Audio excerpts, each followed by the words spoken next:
It is 6 o'clock at the MJ Morning Show. I open the show with breaking news. Breaking news. Breaking news. Did I say I was opening up the show with breaking news? I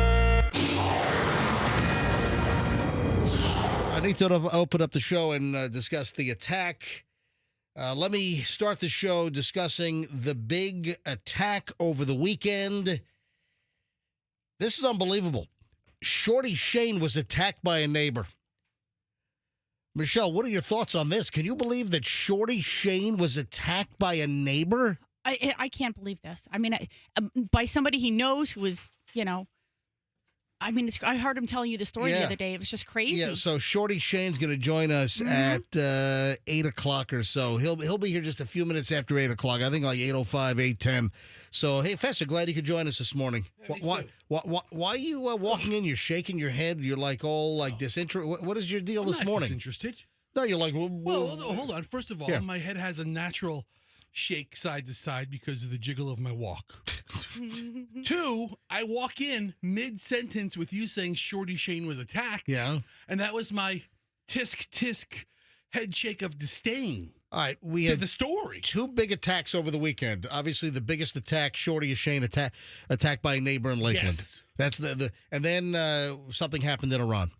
All right, so two big attacks over the weekend. Shorty Shane will join us. A maniacal maniac neighbor attacked him, and he has a history with this neighbor. How would you describe, for those that don't know who Shorty Shane is, kind of an ancillary, a character on the MJ Morning Show? A good friend. How would you describe Shorty Shane? Is does he like to be called dwarf or little person, or what is? I got to ask him what his, because Dave the dwarf. Like to be called the dwarf. Dave the dwarf. Yeah. See, midget's the insult. Yeah, that is. So midget's the insult. Yeah, don't do that. Yeah, so you can't go around calling midgets anymore. I'll clarify with Shorty Shane later this morning when he comes in just after 8 o'clock to find out exactly what he likes to be referred to. But I ran into Shorty Shane like almost 5 years ago, a while ago. I ran into him at Peepo's. Yeah. Right on the corner up here. The Cuban place, great Cuban pork and yellow rice, and right on the corner of 4th and Gandy, next to the mobile station. And so I ran. He walks in with a buddy for lunch. I'm like, holy crap! I think I found Dave the Dwarf's successor. So why are you cringing over there? I mean, Dave the Dwarf. I still love Dave the Dwarf. He's just in terrible physical condition. He can't can't do stuff with us anymore. I feel awful. David Dwarf would totally be part of the show. I have some DTDG. What? Dave the Dwarf guilt. I haven't talked to him in a long time. I do too. And have you ever not spoken to somebody for so long that it's almost easier not to talk to them than to, and there's like some ominous thing that you think is a problem. It's probably not even there. I was thinking about Dave the Dwarf over the weekend as well, and I'm like, I got to call Dave the Dwarf. But last time I spoke to him, he just is in terrible physical condition. So, all right, I got to call him. I will call Dave the Dwarf later today. So Shorty Shane will. Hey Meredith, come over here, please. So hang on. The other breaking news: our cable TV is out in the building this morning. And as we walked in this morning, Michelle and I, Meredith says, I don't think we paid the cable bill. Well, it wouldn't be the first time. Right in the microphone. It wouldn't be the first time that a situation like that has happened. So, listen, it happens. Hold on. If you're not on an auto pay situation. Wait a sec. Our cable's been out, but I understand it's been like a technical issue. Are you telling me that sometimes when I've been told it was a technical issue, we didn't pay the cable bill? I can't confirm because I don't take care of the billing here, but yeah, that's the word. Hold on, you've literally heard that we haven't paid the cable bill, and that's why our cable's been shut off? Well, it's been an ongoing joke for years here. Yeah, so if the cable's not working, it's usually because we didn't pay the bill. When you think of one of your more reliable services, I mean, cable really. Yeah, we use it. Pretty it. reliable. Yeah, exactly. I mean, they're always there. You pay the bill, you turn the TV on, there's your cable. All right. Especially if there's turnover or something in the building, something will fall through the cracks, and then that'll be like one of them. There's been plenty of turnover in the building. Yes. And I think the person that did I think after Leslie left, I think Terry is fully engaged and competent to pay the bills. Of course she is. I'm sure Terry's paid the bills. Also, Terry's doing 8 jobs. She is. That is people's true. jobs at the same time. Yeah. Not the fact. It's not like she didn't necessarily pay it, but that's what we always say. Listen, I think it's probably a technical issue. So okay, if go with that. Yeah, I like the fact that maybe we didn't pay our bill this month. If you work for Spectrum, come fix our cable here at the Beasley Radio Studios at Bay Point. All right, thank you, no problem. Meredith middays. Meredith, right after. What are you opening a beer? You open a White Claw it's a or party. Something? She opens a White Claw in the morning. What are you doing? It's a Celsius. Did you shake it up beforehand? I think it's a White Claw. I'll clean that up later. It's all right, goodbye. Ain't worried. Meredith opened up what looked like one of those skinny alcoholic vodka drinks. Yeah, like neutral. Neutral. I drink neutral. It looks like she opened. Meredith middays here on Q105 right after the MJ Morning Show. So the other attack, obviously, the attack on the 3 Iranian nuclear facilities planned right out of Tampa Bay. That whole deal was planned right out of CENTCOM, right here in South Tampa, right at MacDill Air Force Base. And all indications are that it was an operational success, but everything planned right out of the Tampa Bay area. So, certainly interesting. Hey, Michelle, were you scared? Michelle says, shh, there's something in the garage. We're getting ready to leave this morning. And Michelle's like, quiet, quiet. And her ears to the garage door. Did you think that something or someone was in the garage?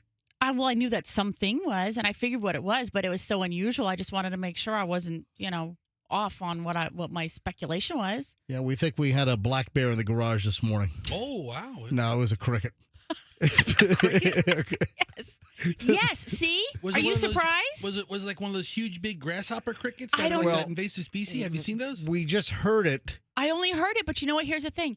I can't remember the last time I heard a cricket like anywhere in my house or my yard or whatever. So all of a sudden I heard that chirping noise that they make, and I was like, that is so unusual. Hey, Michelle, hold on one sec. What did you call it? An invasive what? Species. Yeah, okay, yeah. I think you left the S off. I don't care. You called it an invasive Nobody species. Cares. This is an English class. Yes, it is. No, it really isn't. It's a joke show. It's a joke show that shouldn't be taken seriously in any capacity. Thank you. Our show should not be taken seriously in any capacity? Asterisk. If there's a hurricane, yes. Other than that, no. I think there's some other serious things that we do. Name one.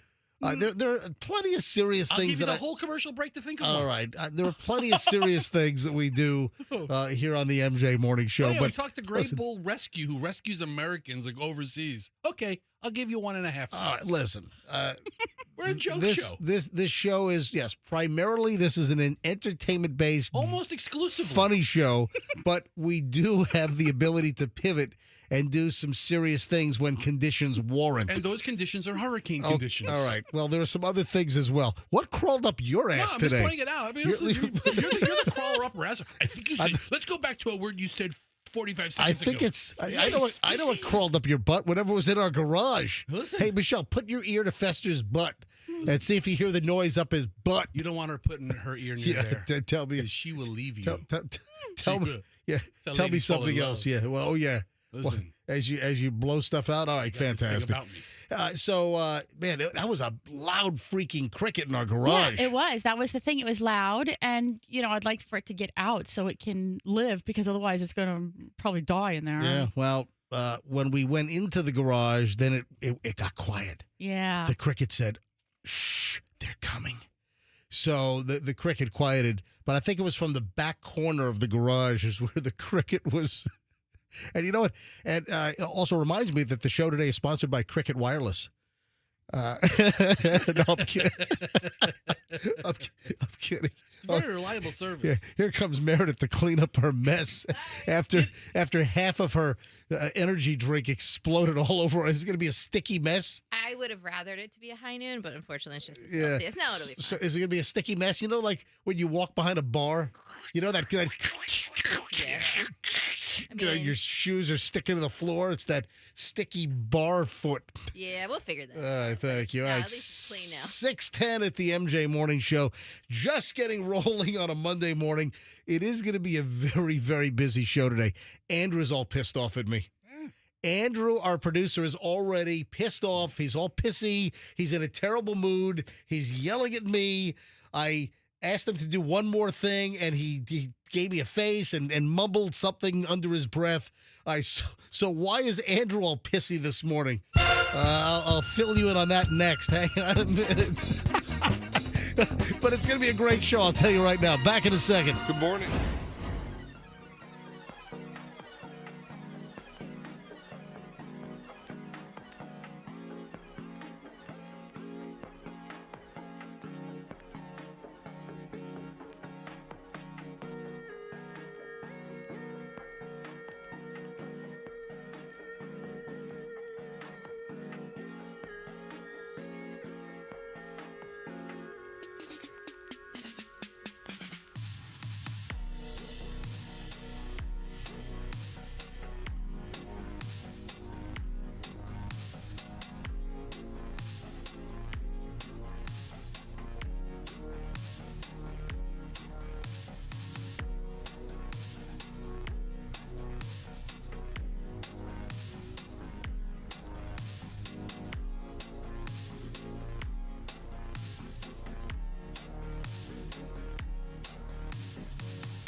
6:18. It is the MJ Morning Show, Monday morning. I want to thank all of the early morning listeners, those that are so committed to the program. They're with us from the very, very beginning. Or if it's 5 o'clock in the afternoon, you're listening to the podcast or watching an MJ TV replay. Welcome, everybody. Hey, before I move on, Andrew, are you okay? It just seemed like you're a little disgruntled this morning. I'm sorry if I had a schnit ton of audio. It seems I've buried Andrew at work this morning. Are you okay? You just seem a little pissy. I'm fine. Oh, you all right? No, but you realize that you've given me some. So he's playing it off like he's fine. No, you just you shot me some death stares already this morning. I'm just making sure you're okay. No, you asked me to put something up there. I said no because that's what I do. Okay. But we do have an inordinate amount of sound and audio on today's show, don't we? Yes, we do. We have he had to build a whole separate audio page for this morning. Hey, I did mention, the two big attacks over the weekend. Shorty Shane was attacked by a neighbor. He will join us just after 8 o'clock. This is a crazy story. The Polk County Sheriff's Office involved, the whole shebang. I wonder if Grady Judd was briefed on Shorty Shane from the MJ Morning Show being attacked by a crazy neighbor out in Lakeland. I'm sure this morning on the Monday edition of Coffee with Judd, Yes. the little internet video series he has, he's going to hold up a picture of, this is a dwarf. Yeah. All right, well, Shorty Shane. We'll get into that. And then on a serious note, Fester, yes, we do serious stuff on the MJ Morning Show. The Iranian attack planned right out of MacDill Air Force Base. There is an alert from Homeland Security. The Department of Homeland Security has issued a terrorism alert. This happened yesterday, warning people of possible Iranian attacks against U.S. Interests following our airstrikes against the nuclear program in Iran. The Department of Homeland Security warned to be on the lookout for Iranian-led attacks over the next 3 months by terrorist cells inspired to retaliate following our strike Saturday night against the Iranian nuclear sites. The likelihood of violent extremists in the homeland independently mobilizing to violence in response to the conflict would likely increase if Iranian leadership issued a religious ruling calling for retaliatory violence against targets in the homeland. That was a statement from the Department of Homeland Security. This was a bulletin which was put out yesterday by DHS. So just heads up alert on that. All right. A couple of things that caught my interest over the weekend. Michelle, you read this. I think we were watching we're watching the news and this popped up. The crazy couple that tried to kill the date that the guy went out with on a couple of dates, and then some of the new woman's involved in trying to kill her by poisoning her with cyanide? It's all unclear. Where did this happen? This is nuts. And then the dude is like some like professor educated guy. Yeah, really highly intelligent. This is nuts. Wisconsin couple has been charged, arrested. We're talking mugshots, baby. In a plot to kill an ex-girlfriend and potentially girlfriends. Yeah. This is nuts. Let me just give you the details on this. A Wisconsin couple, they've been arrested and charged. A plot to kill not one, but two women. What one we have more information on. The plot was to kill the two women with cyanide. And then several investigators that were investigating and tracking these two individuals, they were hospitalized because they came in contact with the poison. But they touched the evidence?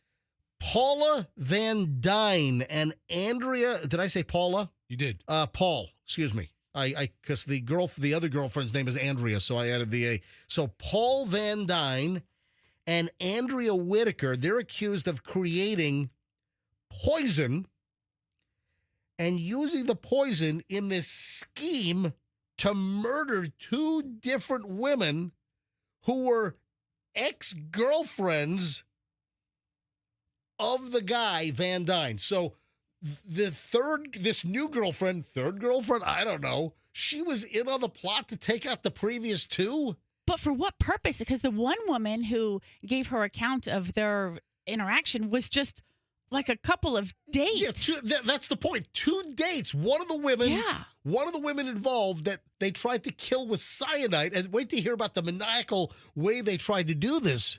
Man, you want to talk about dating stories from hell? This is it. This wasn't a long-term girlfriend. One of the women they'd met online on one of the dating apps, apparently. They were on 2 dates. So I don't know if I consider that a girlfriend. So that this is nuts. They tried to kill the women with cyanide. So according to prosecutors, this is up in Wisconsin, Van Dyne, the guy, who's, by the way, highly educated, broke into the woman's car in a Middleton, Wisconsin Costco parking lot and contaminated her water bottle in the car with cyanide. What the hell? So she found people outside her car telling her that her car had been tampered with, but she found nothing wrong. So people in the Costco parking lot, when she came out of Costco, were saying, hey, there was a guy tampering with your car. Didn't find anything wrong. This is according to Fox 47 TV up in Wisconsin. So nothing was wrong with the car, but then she took a sip out of her water bottle, and apparently it tasted very funny. It made her mouth feel, strange thing about that. Cyanide has that effect on water. You know what? You put cyanide in some water and you drink the water, there might be a funny taste in your mouth. It just won't taste like it's fresh from the spring. Just from Cyanide Springs. Delicious. The refreshing taste of, the mountain crispness of Cyanide Springs water. So then 2 weeks later, the same thing is alleged to have happened again. This time, the woman brought the bottle to the police, who tested it and confirmed that the water had been tampered with and it contained cyanide. Did they have like a cyanide testing kit right at the front desk at the police station? They actually have a cyanide sniffing dog. Actually, I'm sure they gave it to the lab. Around the same time, another woman was hospitalized after drinking cyanide-tainted water found in her car after she visited her gym. Both alleged victims briefly dated this Van Dyne guy, according to prosecutors. That's some good police work there. Is this nuts? I mean, you go out on a few dates with the guy, and he's all pissed off that things didn't work out, so he tracks you, he stalks you, and poisons your water with cyanide, and then he's got a new third lady involved as an accomplice. What the freakity freak is going on here? So Van Dyne was arrested after they investigated and authorities caught him allegedly trying to help cover up evidence. Police had been monitoring Van Dyne, but were forced to move quickly when he tried to contact the other woman. He was arrested and booked over the weekend. While in jail, Van Dyne called Whitaker, this is the female accomplice, and asked her to remove items from his house, like, tamper with evidence. And she was intercepted leaving with the belongings. Oh, man. Yeah. When searching her phone, they found multiple messages between the couple discussing different poisons. So did he meet this third woman also like on Match or Tinder? And hey, let's go out on a date. We'll go to Applebee's. And then I need you to help me cover up evidence for the 2 previous dates that I tried to poison with cyanide. I mean, maybe this third woman was in on it all along. Oh. And she's like, you know what? I'm going to have you all to myself.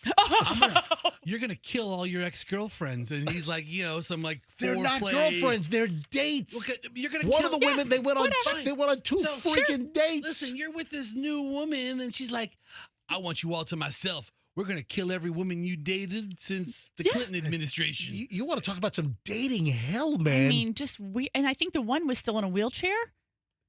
Oh, yeah. Was she in a wheelchair before? No. So prosecutors believe the pair were planning to murder Van Dyne's ex-girlfriends with poison.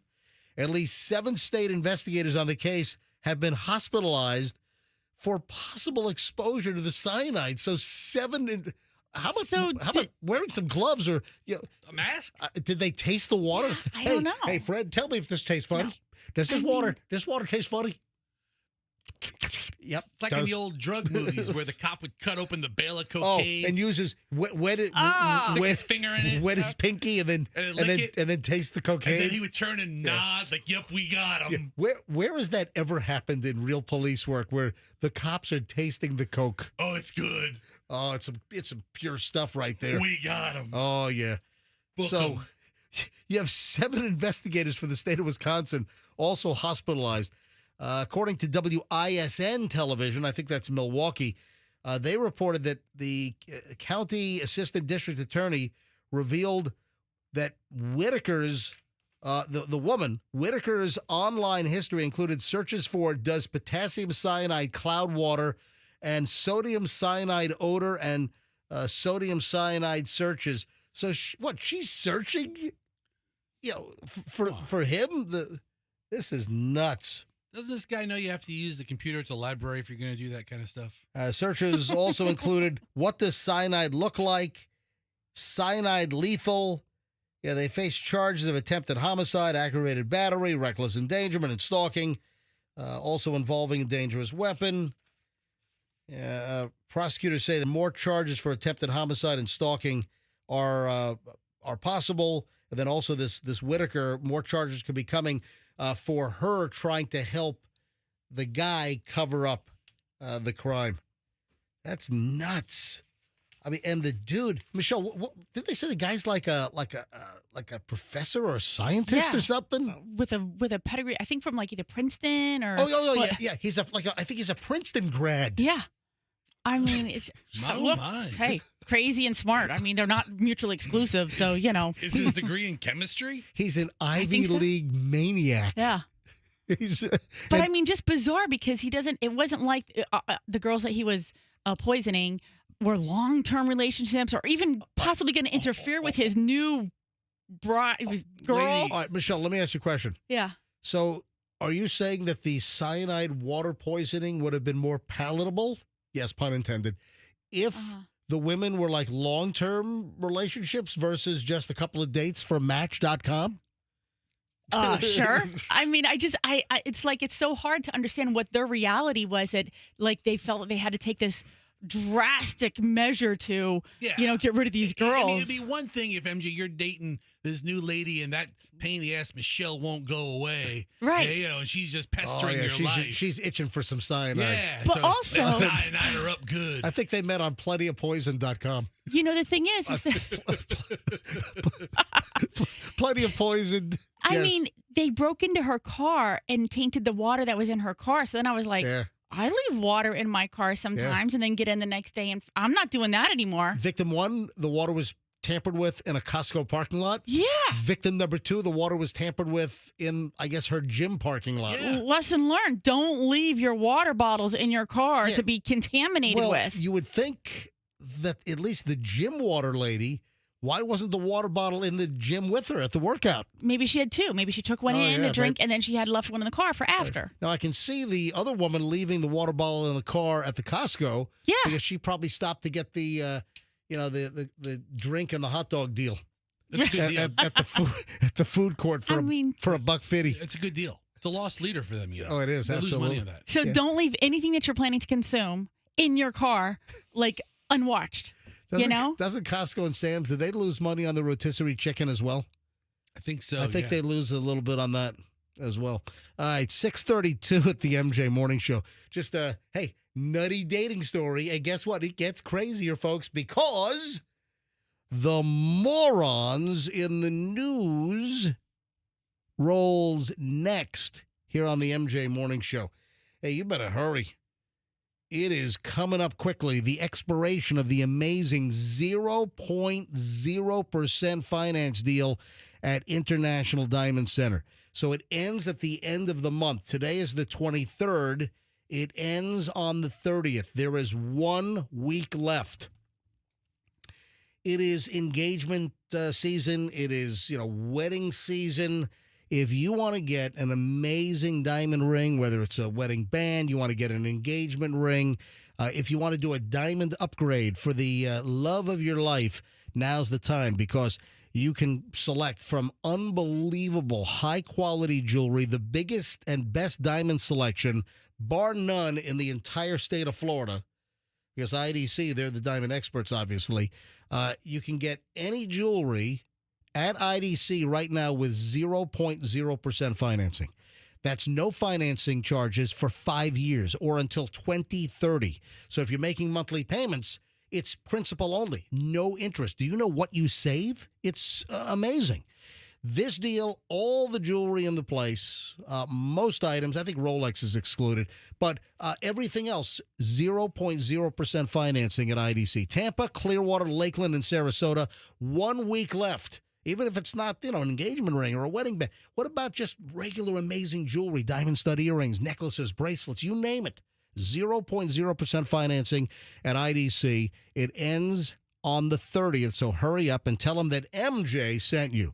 Anything new on the Allison Kemp law front with the smash up with the Uber driver in downtown Tampa, Fester? This is just the thick of it right now. This is when they have to, go back and forth with the insurance company. And then, also get the medical records straight and all the organizations being taken care of by the Kemp Law Group. All right, there's additional problems. Allison's eyeball fell out over the weekend, which they've deliberately, they've definitively, I should say, they've attributed that. No, her eyeball didn't fall out. But listen, all kidding aside, Allison, Fester's wife, was rear-ended by an Uber. A good shot. $7,000 in damage to Allison's car. An Uber driver with a passenger in the back smashed into a rear-ended in downtown Tampa, and the Kemp Law Group's handling things. Folks, if you're in a wreck, call 911 first, call the Kemp Law Group second, so they can jump right on your case and make sure important evidence to support your case is preserved. Don't let evidence spoil. If you're in a wreck or if you know someone in a wreck, you call Kemp Law. Accident or fall, you call Kemp Law and tell them MJ sent you. Oh, and Fester and Allison. And I think the guy in the back of the Uber as well. All right, 6:35, traffic's on. Morons in the news next.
the soothing sounds before the morons in the news. Hey, Andrew, did I hear a little nick? Did I hear a little dropout on that audio? Hang on a sec. Let me let me reset it. Hold on a minute. I think that's a brand new music bumper, by the way. Hold on a minute. Let me hear if I hear. All right, 6:40 at the MJ Morning Show. The early morons in the news, always in the mood for a nice dose. Of course, if you've got a woman shoving fentanyl and syringes up the whoa, where do you think that happened? Geographically. Fentanyl and syringes? Yeah, so fentanyl and syringes shoved up the hoo-ha. I mean, where do you think this would happen? Geographically, where are the greatest odds of this happening? I want to say Polk County. Well, I was looking for something more general. Oh, I was going to say Wisconsin. No. You know what? Don't. Florida's the right answer, folks. Okay.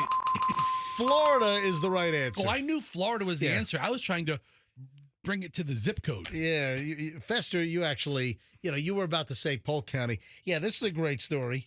This is another, this is a great, what do you call it? Like a Bureau of Tourism story for the state of Florida. Chamber of Commerce story. Yeah, there you go. Yeah.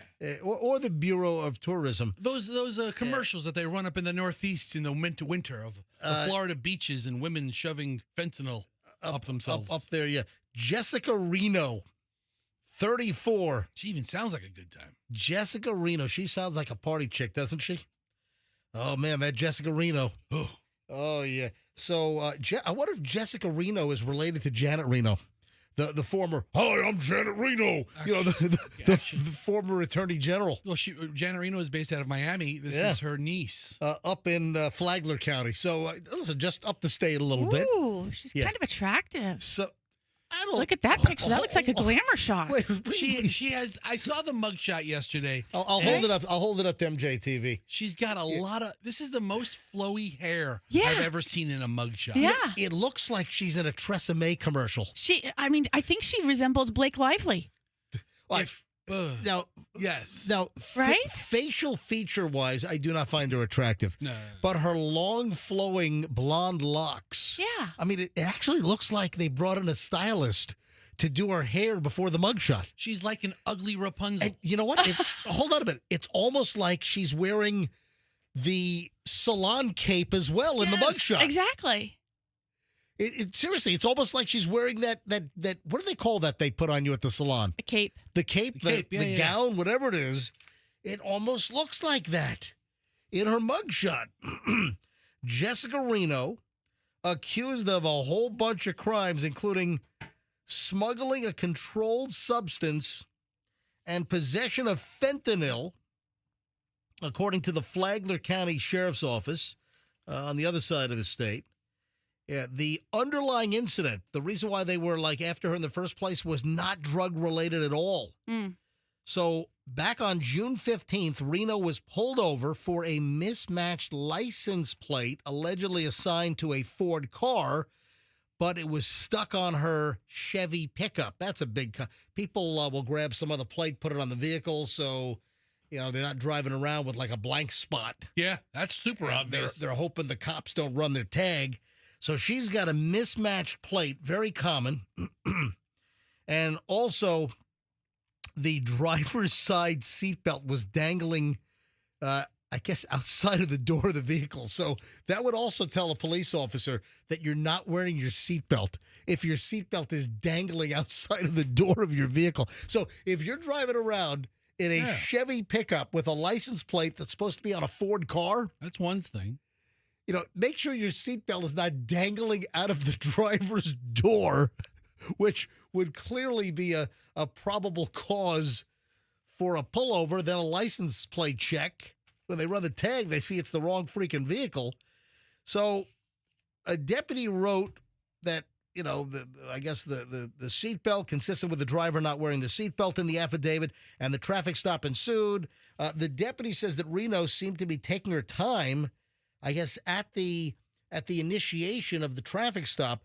Upon activating my emergency lights and sirens, the vehicle tapped on its brakes several times, but it continued to proceed without stopping for approximately 30 seconds, despite having several safe, lit areas to pull over. Upon making contact with the driver, she stated that she was on the phone and was talking to her daughter, which is why she did not immediately pull over. I then inquired if the female was the registered owner of the vehicle. She said yes. While attempting to get the driver's license, she stated that she does not have a license and has an upcoming court date regarding her driver license suspension. Oh. The traffic stop allegedly confirmed that her license plate was also on the wrong vehicle that she was driving, and there was a lapsed registration. She She's had no a mess all the way insurance. around. Oh, yeah. Yeah. So she's just a total mess. So when asked about her seatbelt, the defendant allegedly apologized for being in a rush. Yeah.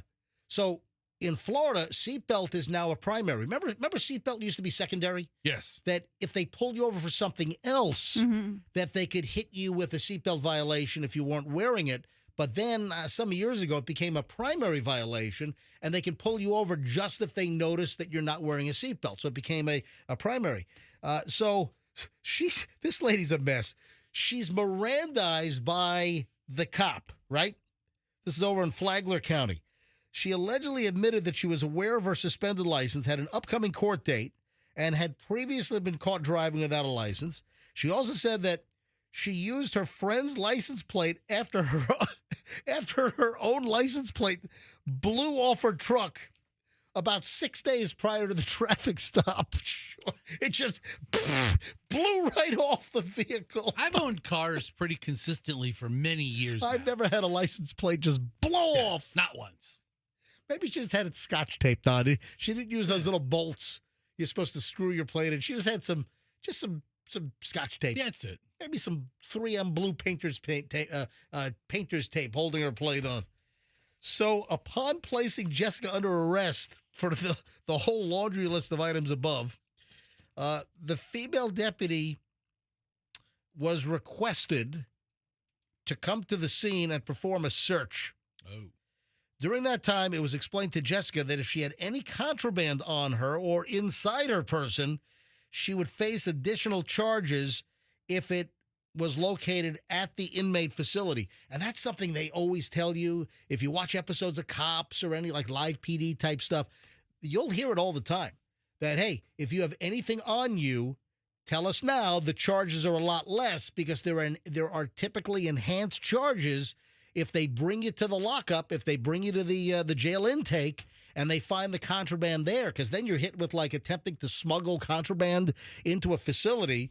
So she stated to the female officer at the scene, because they called the male officer that pulled her over, then called a female officer to execute a search of the female.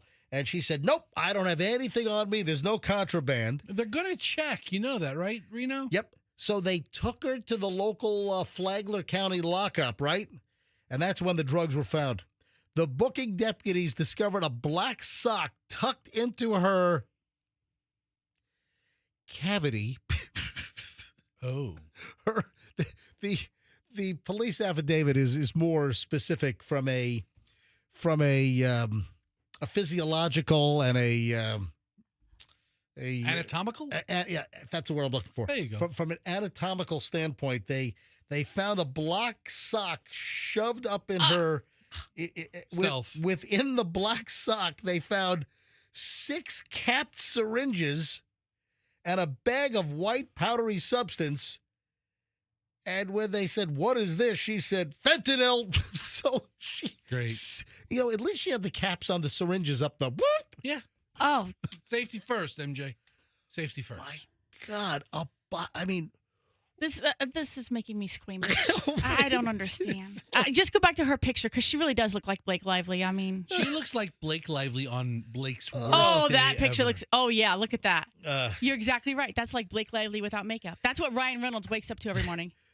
God, is that her as well? This Is is that another? Oh, she's got all kinds of meth scabs all over her face Yeah, as well. Is that her as well? That's an Yeah. old mugshot of her. All right. The substance field tested presumptively positive for fentanyl, according to the mobile detect fentanyl field test kit. And this is all in the thing. Can you believe that? I mean, a black sock with 6 syringes and the bag of fentanyl all up the. I'm looking at past mugshots, and she likes to show her hair off Oh. on every one of them. Yeah, she throws her hair like in a flowing ribbon off to the left. Yeah, like there's a Head and Shoulders endorsement in it for her. Oh, yeah, VO5, Head and Shoulders. No, not really Head and Suave. Suave. Yeah. Gee, your hair smells terrific. Oh, yeah. Yes. What does that sock smell like? Terrific. Okay. Gee, you know, your sock Gee, your smells socks smell terrific. Oh, my God. All right, 6:50 at the MJ Morning Show. Oh, my God. I don't know where the hell this is. Where's Three Forks? I meant to look up. I found this story. Guy robs a bank. Guess how much money he gets? Gets $1. what? Yeah. This is in Three Forks. It might is it might a be town? It might be Montana. Yeah, I think it's Montana. It just sounds. Andrew just said it's Montana. Three Forks, Montana. That was my guess. A guy walks into a Three Forks bank, and he says, "I'm declaring this a bank robbery." It's like I declare this here a bank robbery. That's old Foghorn Leghorn. So a guy walks in, literally, the guy walks in and says, "I'm declaring this a bank robbery." Mark Gilbert, 59, then demanded the teller give him $1. What kind of a nut job? Is this some social media moron? I mean, because the idiots that do social media pranks, some of the stuff is out of hand. Mark Gilbert, 59. I'm guessing at 59 it wasn't a social media prank. Then demanded the teller give him $1. He walked away from the teller, put the dollar on another countertop, and then reportedly asked the teller to call police and tell him it was a bank robbery. You know what, MJ? What the hell? What is wrong with this guy? This is going to sound really stupid. Yeah. So just preface that. Here we go.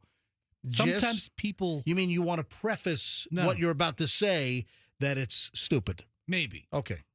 Sometimes people want to get arrested, so they're fed Yeah. and they're kept after. You know, they have a place to put their head. They have a roof. They have a roof. They have a jail roof over their head. I've heard of people who were, unhoused, committing very, very, very serious but small crimes. I've heard of people that were incarcerated for 20, 30 years. They get out, and they don't know what to do, and they want to go back in.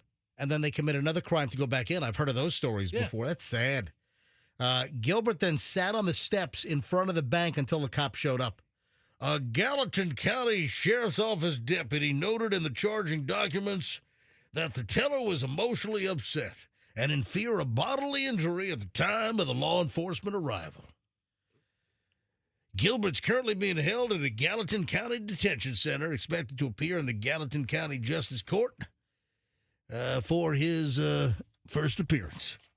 Yeah, something's up here. This guy's not playing with a full deck. No. This is, I'm here to declare a bank robbery. I'm declaring this a bank robbery. I do declare. I want $1. Yeah, so he needed the money to transact or to be handed to him to in his eyes seal the deal for the bank robbery. Holy crap, that's why we call it Morons in the News on the MJ Morning Show. 6:53 when we get back. What is it about your birthday that might be scary? I saw something yesterday. I'm like, holy crap, there's science here. There is something about your birthday that you ought to be very, very aware of and concerned about. There's something about your birthday, whenever it is. What is it? Why do you have to hear this? Next on the MJ Morning Show here on Q105, 104.7 FM. When your roof needs some attention, when your roof needs to be replaced, who do you call? You call Westfall. Now, Westfall Roofing is a long-time roofing company here in the Tampa Bay area. Since 1989, they've been officially a roofing company, but they were building homes from the ground up before that. So their construction experience goes back decades and decades and decades. Roofing since 1989. So if you've got a leak and, oh, man, we got hammered. I don't know, like yesterday, I think we had like 17 different waves of rain at my place in South Tampa. It would rain, and then it would clear up, and then we'd have another wave, and then thunder and lightning. And I've got a crazy lightning story. I'll tell you that later on. But your roof might be leaking now. If it is, if you have some residual damage from the hurricanes, or if you just need a new roof, who do you call? It's Westfall. WestfallRoofing.com. Look at the reviews, like a 4.8 on Google. You find me another roofing company that has numbers that high. People love Westfall. Westfall does the work at my house. WestfallRoofing.com for any roofing issue, and tell them MJ sent you. Zero res, and the 15% off sale is in effect right now. Don't let this slip through your fingers. If you need your carpet cleaned, it's 15% off right now. What about professional air duct cleaning? If your ducts are just flinging all kinds of, bacteria and filth and muck and all kinds of, remnants of whatever the heck lives up in your duct system. If you need to clean your air ducts professionally, 15% off right now. Upholstery, tile cleaning, grout cleaning, 15% off. Area rug cleaning, 15% off. Don't let this offer slip away. You want to call Zero Res immediately. ZeroResTampaBay.com. Phone number's on the website, or you can book online. But you got to mention me, MJ. All of the services at Zero Res, 15% off right now. Mention me, MJ. Go to ZeroResTampaBay.com. That's ZeroResTampaBay.com. If you've been meaning to get your carpets cleaned or ducts, do it now and save 15%. ZeroResTampaBay.com. If you want some awesome advice regarding your money, your finances, you got to get a hold of Steve and Elizabeth Holland at the Holland Group Retirement Wealth Advisors. So what's the deal? What's up with the Hollands? What do they do? Well, I'll tell you what they do. They have been doing it in the Tampa Bay area since 1993 as a fiduciary financial advisor firm. The Holland Group Retirement Wealth Advisors. If you're in your mid to late 40s, certainly into your 50s, if you're close to retirement, if you're in retirement right now, you need to get a hold of the Hollands to make sure that you're on the right trajectory, that you have a path, that you have a way to replace the paycheck that goes away when you retire. You want to make sure that you have a great amount of monthly investment income coming in to replace the paycheck that goes away. Do you have a full retirement plan? Are tax planning consequences accounted for? The Hollands will build you plans, complimentary, no obligation, no cost to you. Just get a hold of the Hollands right now. AskTheHollands.com. AskTheHollands.com. They'll do these plans for nothing. Complimentary, no obligation. Ask any questions. Get a second opinion. AskTheHollands.com. Tell them MJ sent you. Traffic's on at 6:58. MJ Morning Show back in minutes. Right now, we have no major incidents causing...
Clock actually rolling up on 7:01 at the MJ Morning Show. Welcome, everybody. 7 o'clock hours arrived. MJ, Fester, Michelle. Monday morning, Shorty Shane will join us in about an hour, just after 8 o'clock. Shorty Shane was attacked by a neighbor. This is an insane story. Can you imagine attacking a little person? 3'5" Shorty Shane. What the hell are they thinking? Hang on, we'll get to that coming up in just over an hour, just after 8 o'clock at the MJ Morning Show. Hey, Fester, I got some really bad news for you. What's going on? One of your grifts is in jeopardy. Tell me about it. I've noticed. And also the birthday story coming up in minutes. So hold on. Why you should be concerned if today's your birthday, or why you should be concerned if any day down the road happens to be your birthday. And someday down the road will be your birthday. I'm pretty confident about that. So that's coming up in a second. Fester, if I were just to give you limited information and just say, hey, one of your grifts is in danger, what do you think? What do you think I'm referring to?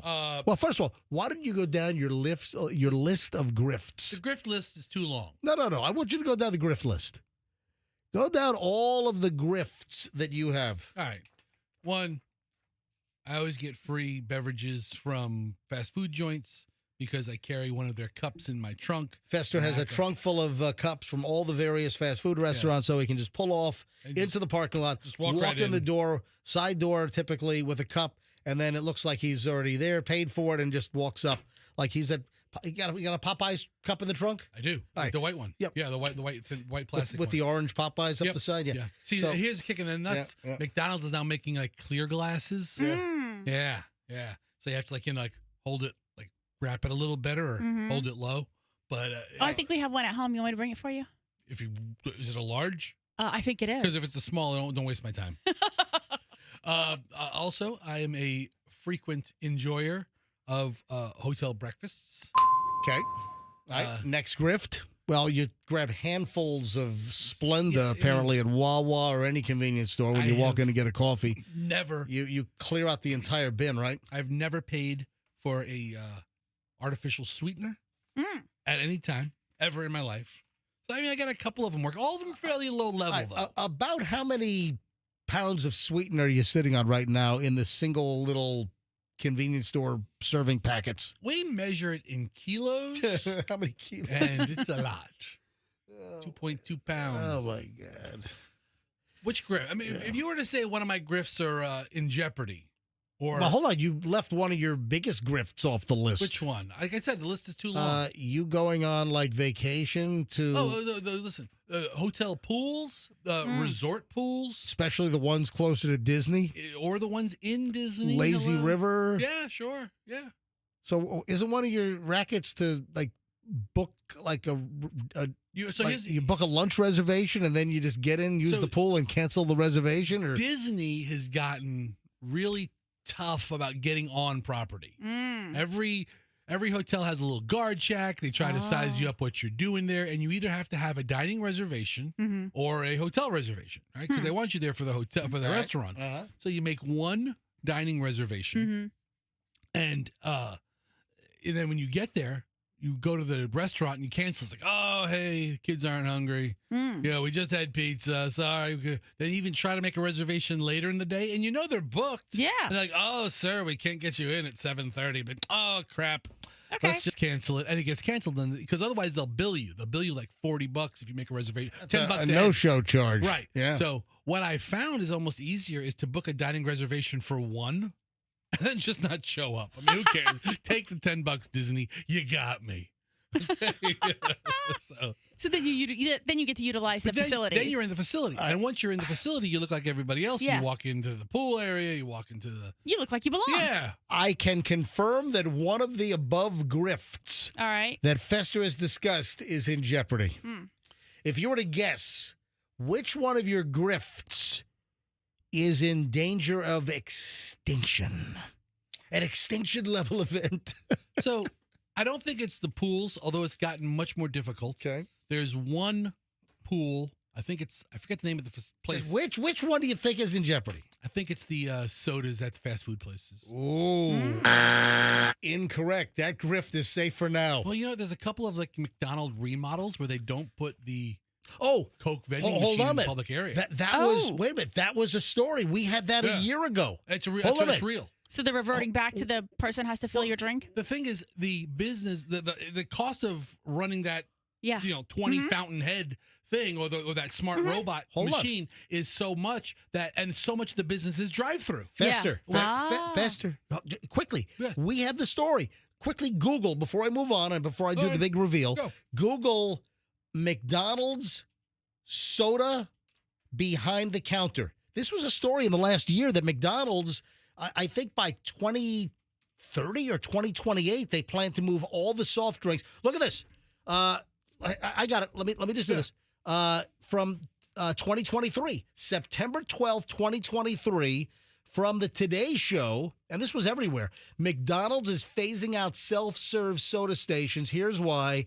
Will McDonald's Sprite still taste as crisp if a crew member pours it for you? Well, that's a stupid subheadline. It's a stupid article altogether. That's a dumb, stupid thing. This isn't exactly, Test. I got it. It's all you.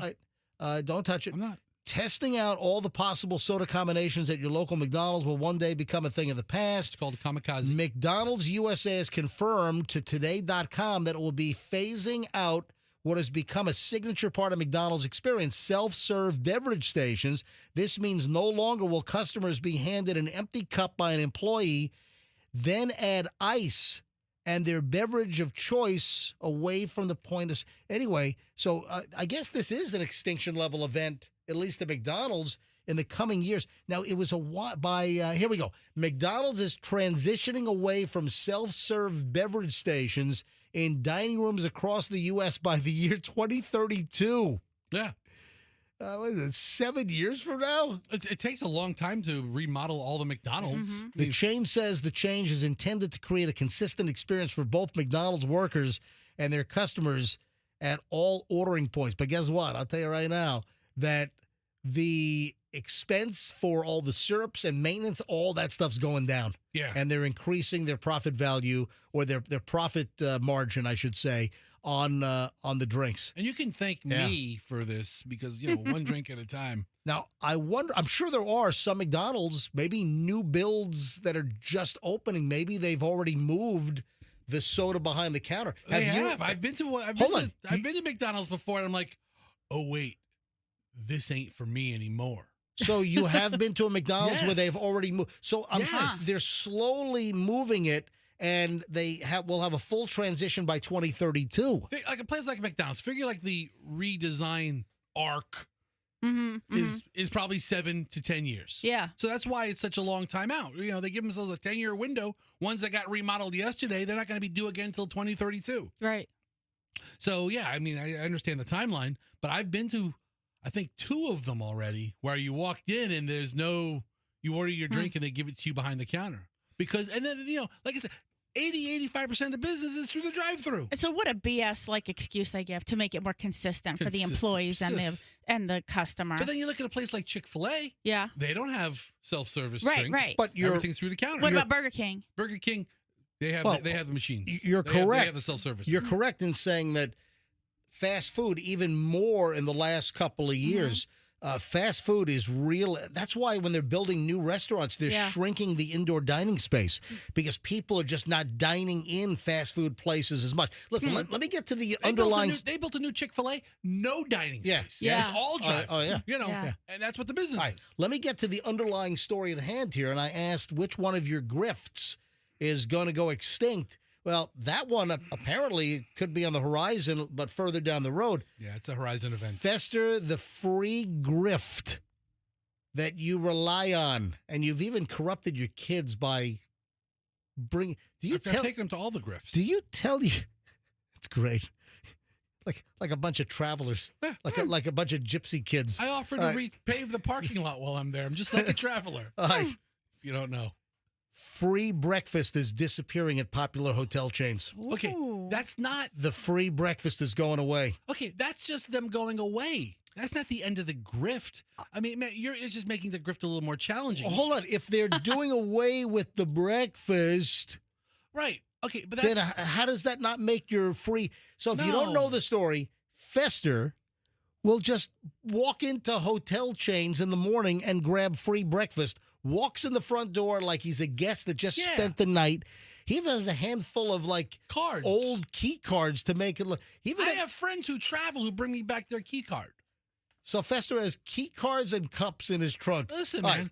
So Hyatt Place, one of Hyatt's largest select service brands, One of the finest breakfasts, Hyatt Place. which has long been known for offering complimentary breakfast. Yes. But that's changing Ooh. at a number of properties across the country. A pilot program was launched, and it's removed free breakfast for all guests. Yeah, well, at least as long as it doesn't take the free breakfast out of the one near Busch Gardens, we're okay.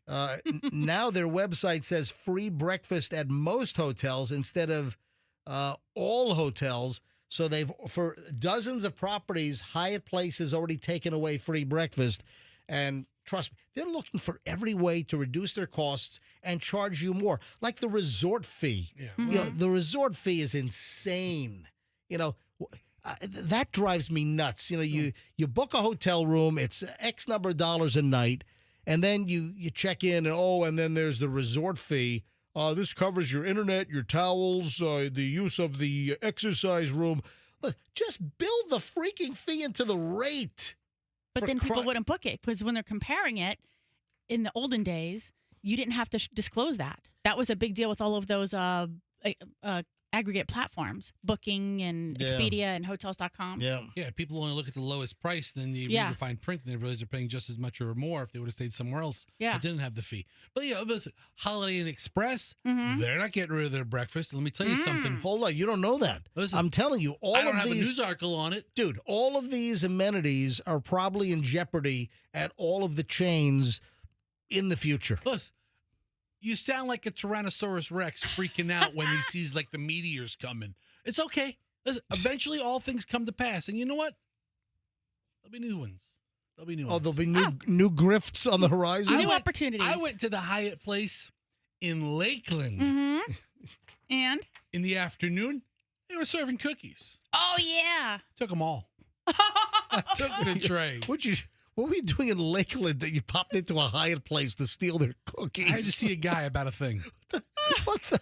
I can't believe you. He's like, meet me in the lobby. I go, which hotel? He goes, which one do you want? I go, which one's serving free cookies? He goes, Hyatt Place. I go, well, meet me there.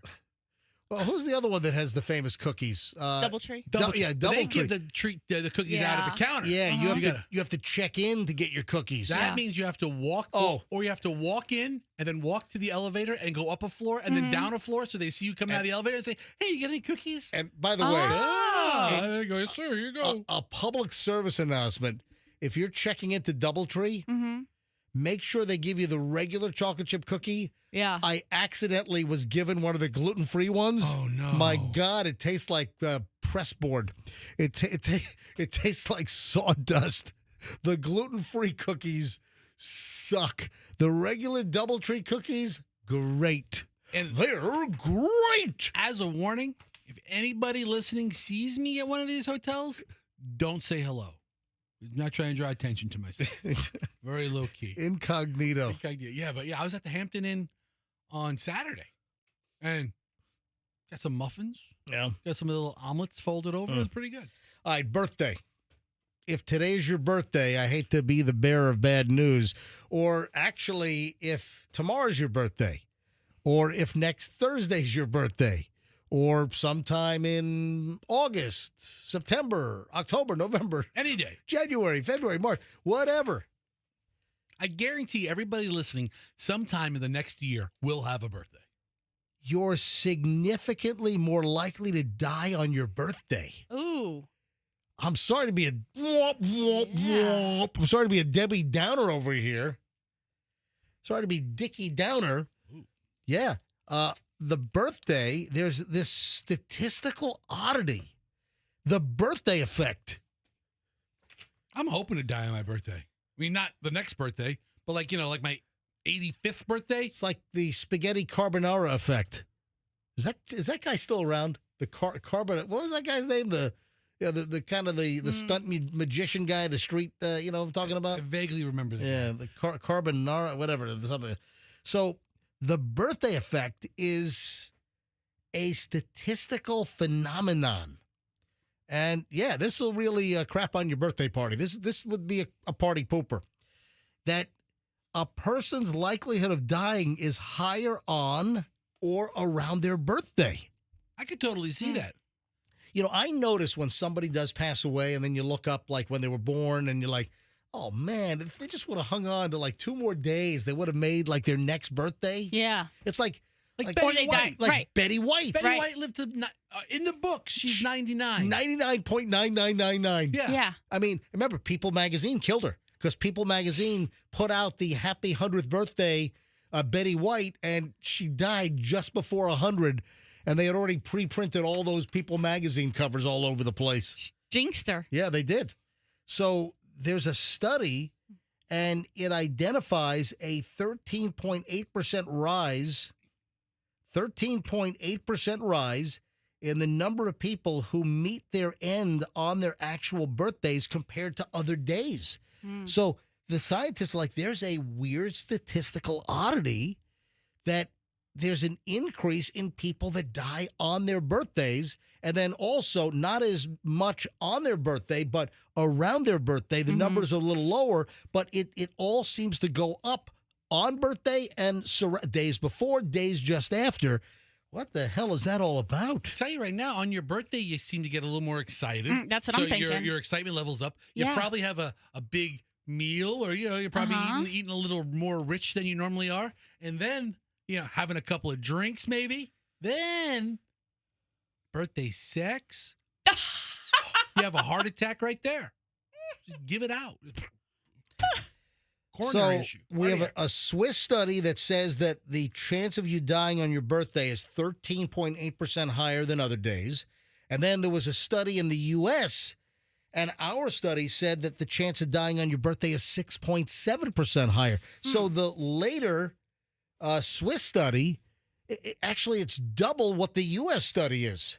So why? What are the scientific theories? Well, let's see how the scientists, let's see how the science matches up to what Fester just said. I mean, I think there's an underlying anxiety, whether it be positive or negative, about your birthday. It's something that you know that you're acknowledging. All right, Sherlock, you got a couple of things right. Okay. So is birthday sex on the list? So first, last time I thought I was going to croak right there. All right, listen. All right, we stop. I was like, we're going to take a break. All right.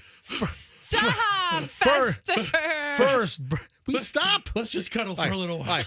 First, birthdays often lead to over-the-top celebrations. Is it an intermission? Excessive consumption of alcohol can increase risky behavior and poor decision-making, which can result in accidents and drunk driving accidents. Oh, no. Oh. For some individuals grappling with terminal diseases or illnesses, the birthday serves as a significant milestone to try to hang on for.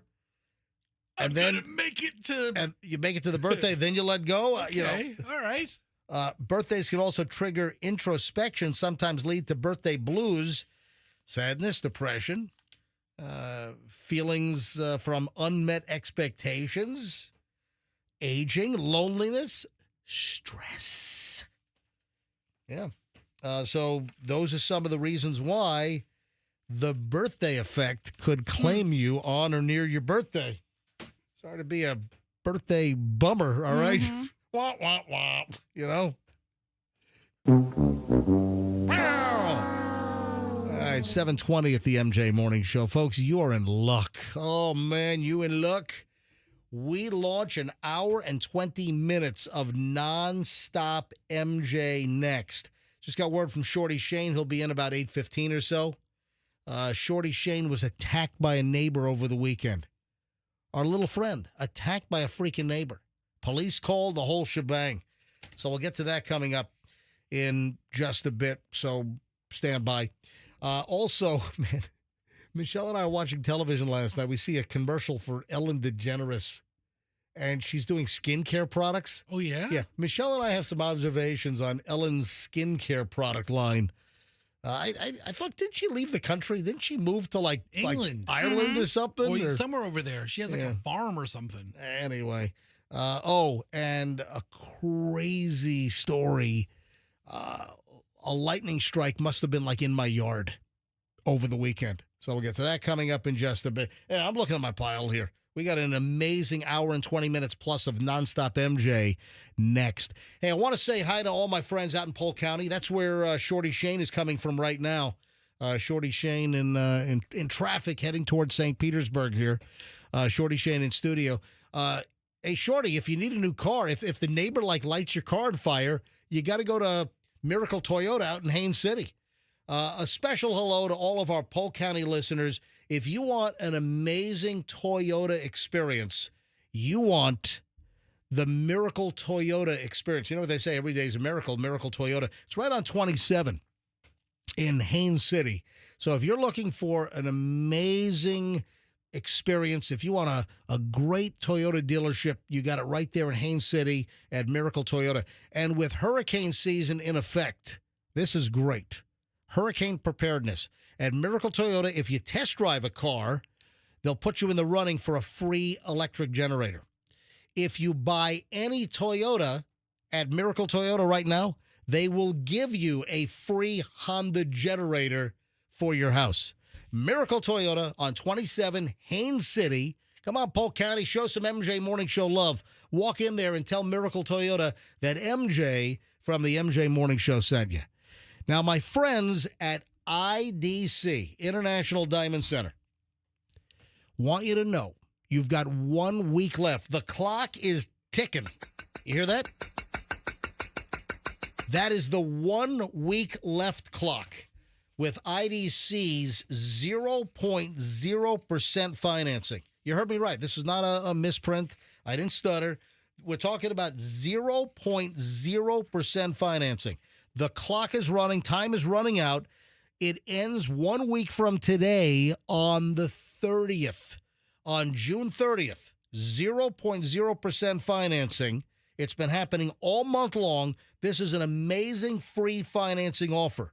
So time to pop the question. Time to celebrate a big anniversary. Upgrade the diamond. Now's the best time because you can get the most unbelievable, highest quality jewelry with 0% financing for 5 years. You don't have to make an interest payment until 2030.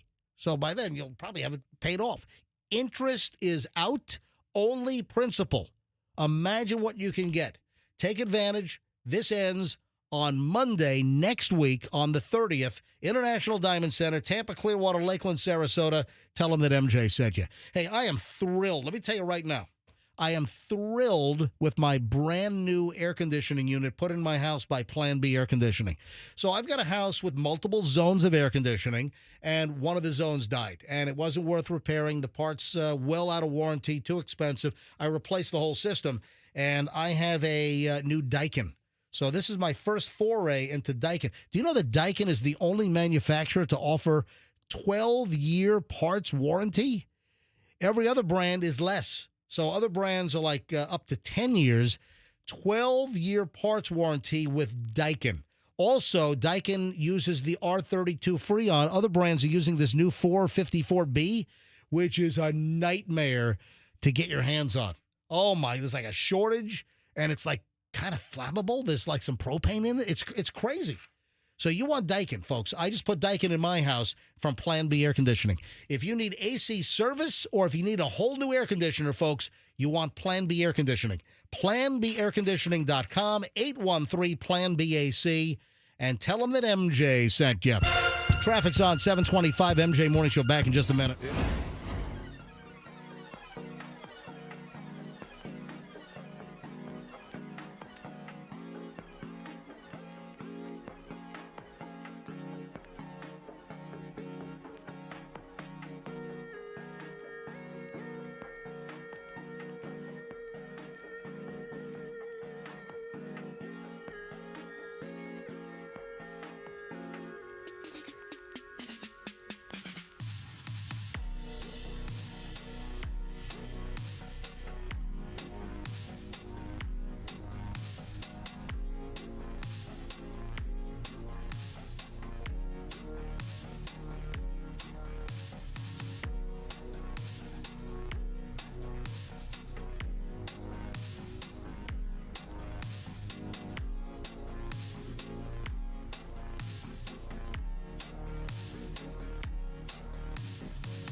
everybody. The MJ Morning Show in an hour and 20 minutes of nonstop MJ starts right now. Also, one of my Instagram posts over the weekend started a very interesting discussion and has just a ton, well above average views on one of my Instagram posts. You see, this is why I encourage you to follow my Instagram because, listen, this is the show that never ends. It's like Saturdays, Sundays, after the show. I mean, you never know what the hell's going to pop up on my Instagram, and it did over the weekend. All right, so I'm certified MJ Radio. You absolutely, positively want to give me a follow at Certified MJ Radio, and I'll tell you the latest in just a matter of moments, so stand by. So I mentioned just before the break, I said, oh, man, you're not going to believe this lightning event at my house. And it had nothing to do with the Bolts. It had nothing to do with the Tampa Bay Lightning. Michelle, we rushed outside. We ran around the house to see if, like, we had smoke coming from anywhere. That was unbelievable. And I was looking for, like, a struck tree or smoke coming out of the ground. Oh, so you were, like, right in the middle of the boom. Oh, yeah. Oh, man. So I know exactly what I was doing. I've got a 5-foot ladder, or maybe it's a 4-foot ladder. You know those Collapsible, like, garage ladders? Yeah, but it's like a Werner. I've got a Werner, like, fiberglass, lightweight green ladder, you know? Yeah. I've got the yellow one, which is heavier, and I got the green one, which is lighter. I got one upstairs, one downstairs, one in the garage, whatever. So I go to grab the ladder, and I left it in the front foyer area because I was doing something else. So I go to grab the ladder, and as I am grabbing the ladder, because I had to change a light bulb in the kitchen, one of the recessed was out.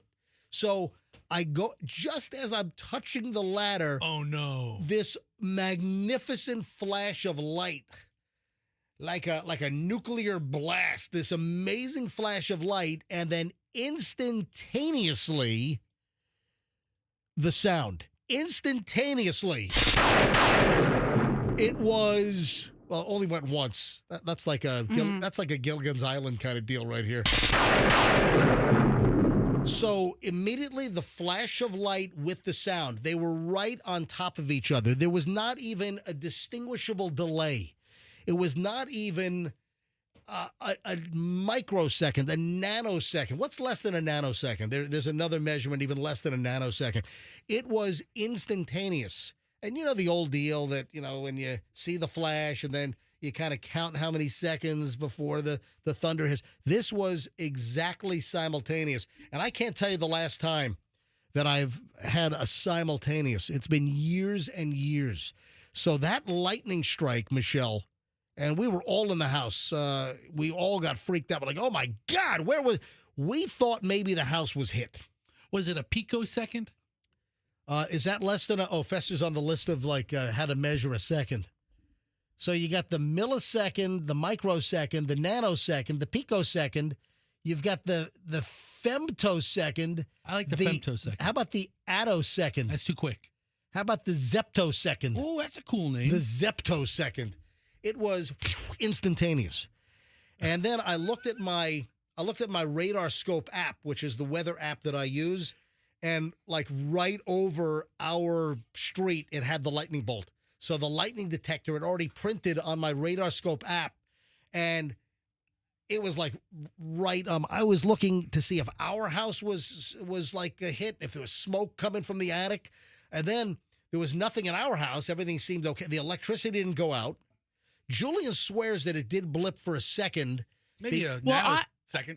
When I was upstairs, because I was in my office working, I literally saw that flash so bright. Yep. I was like, definitely our house was struck. Yeah. I mean, and again, the noise was so, you heard the crack. It was all just at the same time. So I really did think something, our house or a tree, I mean, it felt like it was in the room with me. Yeah, it was intense. This was, now I was knocked over by lightning, and I've told this story. I was knocked over by lightning when I was about 16 years old in Virginia Beach. I'll tell that story again in a second. And it was me, and there were two gardeners, two lawn care guys right across the street in Virginia Beach. I'll refer. I've told the story in the past, but I'll tell a 30-second version in a minute. But Michelle, you thought we were hit. I thought we were hit. The power did not detectably go out because like the TV in the living room remained on. So the power glitch might have been so quick that it was not able to, or it didn't shut the TV off. But Julian swears that his computer reset. He's a drama queen. He was gaming. He was playing some shoot 'em up game upstairs. Did the microwave beep? No. So the oven clock didn't start flashing. So all the typical things that, hey, the power went out for a sec, none of those happened. And like the lights did not go out, but Julian swears there was a quick blip and it was enough to affect his computer, but nothing else in the house. But we ran outside looking for and it was pouring rain as well. So we're looking for smoke or a tree split in half. I'm looking for smoke or fire coming from the neighbors' houses. Isn't that the absolute worst time to just run outside? Oh, damn right. I mean, right after the lightning strike. Yeah. You're obviously underneath a big cell. But lightning does not strike the same place twice. What if it hit your neighbor's house? Which, by the way, is an old adage, and it's completely false. Lightning can strike the same place twice. And in fact, you ever see those bolts that go like da-da-da-da, da-da-da-da, and it's like in the same spot? I mean, I think that's probably lightning striking twice. But intense, never have we had something that close at my house on my street. Now, you know what? We did. I don't think we were home or we didn't know. Do you remember we did have a tree get struck, Michelle? How many years ago is that? I have no idea. But you remember we had one of those big palm trees right next to the garage on the inside of the courtyard kind of area. We had that tree was struck. Did it take off all the fronds? It chopped it in half and it fell on the roof, but luckily it kind of slowly tilted over after it was struck. So we have been struck, the house, luckily, knock on whatever the hell this is, probably press board. I don't know if that counts. Knock on press board. Yeah. That's how that goes. Knock on Formica coated cheap ass press board. But man, that was way too close for comfort. And again, I thought that a neighbor's house, our house, something was hit. Now I don't know. I don't know where the bolt went. Because Andrew, go ahead. What do you have for me? I have a caller who has had their home struck and all the damage it caused. Oh, man, hold on a minute. Let me grab this. Good morning. Who's this? Hi, MJ. This is TJ. Hey, TJ. Where are you calling from? I'm calling from Plant City. I'm not currently in Plant City right now. I don't know where I am. I'm at work right now. That's all right. All right. So your home in Plant City was struck? Yes. It was several years ago. I don't remember the exact year. But yeah, my house was struck by lightning. It shorted out half the circuits in my home. There were several outlets in my home that no longer worked.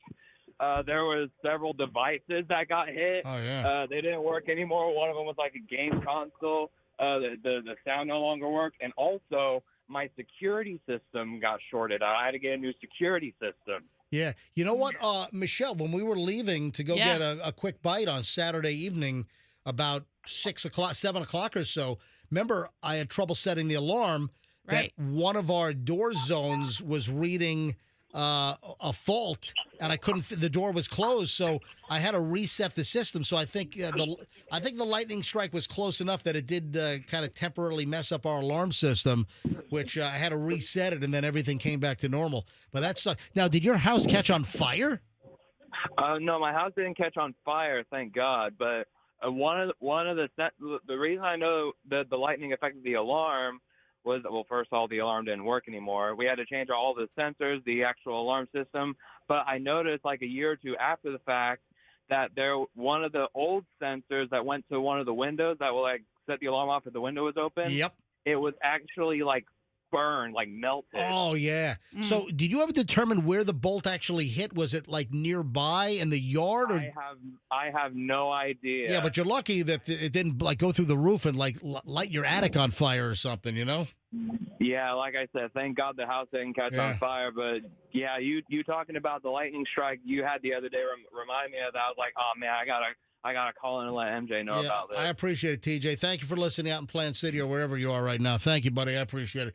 All right, so quickly, 1982-ish, I was 16 years old, and this is Virginia Beach on Thomas Bishop Lane, Virginia Beach, where we used to live, 2049 Thomas Bishop Lane, Virginia Beach.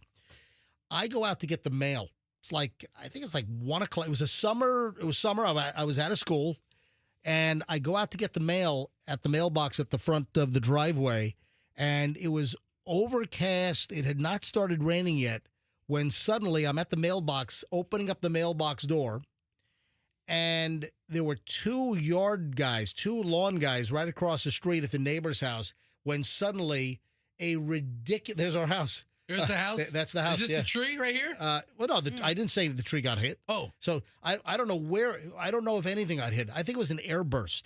So I'm getting the mail at the front of the house and right across two lawn guys, and suddenly there's a wicked blue flash and a boom, and we're all knocked to the ground. I'm thrown on the ground, and the two lawn guys, same deal.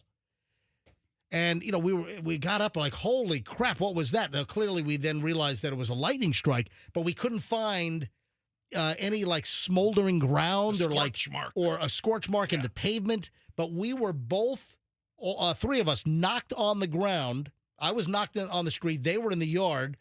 And it was intense. It was insane. And we couldn't see where a bolt actually struck. So I'm wondering if it was like an airburst and the lightning strike was like in the air just above us. It was bizarre. So that's the closest I've ever come to potentially getting struck by lightning, which is something that I don't want to ever occur. But that was an intense, insane, crazy feeling. All right, 7:40 at the MJ Morning Show. Let me move on to my IG thing. Bring up my Instagram. Sure. And this man, last I checked, it had like 17,000 or 18,000 views. Let me see where we are now. This item, and I posted this video on Saturday. I'm out for a walk. I'm out for a midday walk, sweating my butt off. I left the house weighing X. I came back to the house 5 pounds lighter. So I lost 5 pounds in water weight because hold on. Yeah. Did you just not want to give your weight out? I left the house weighing X.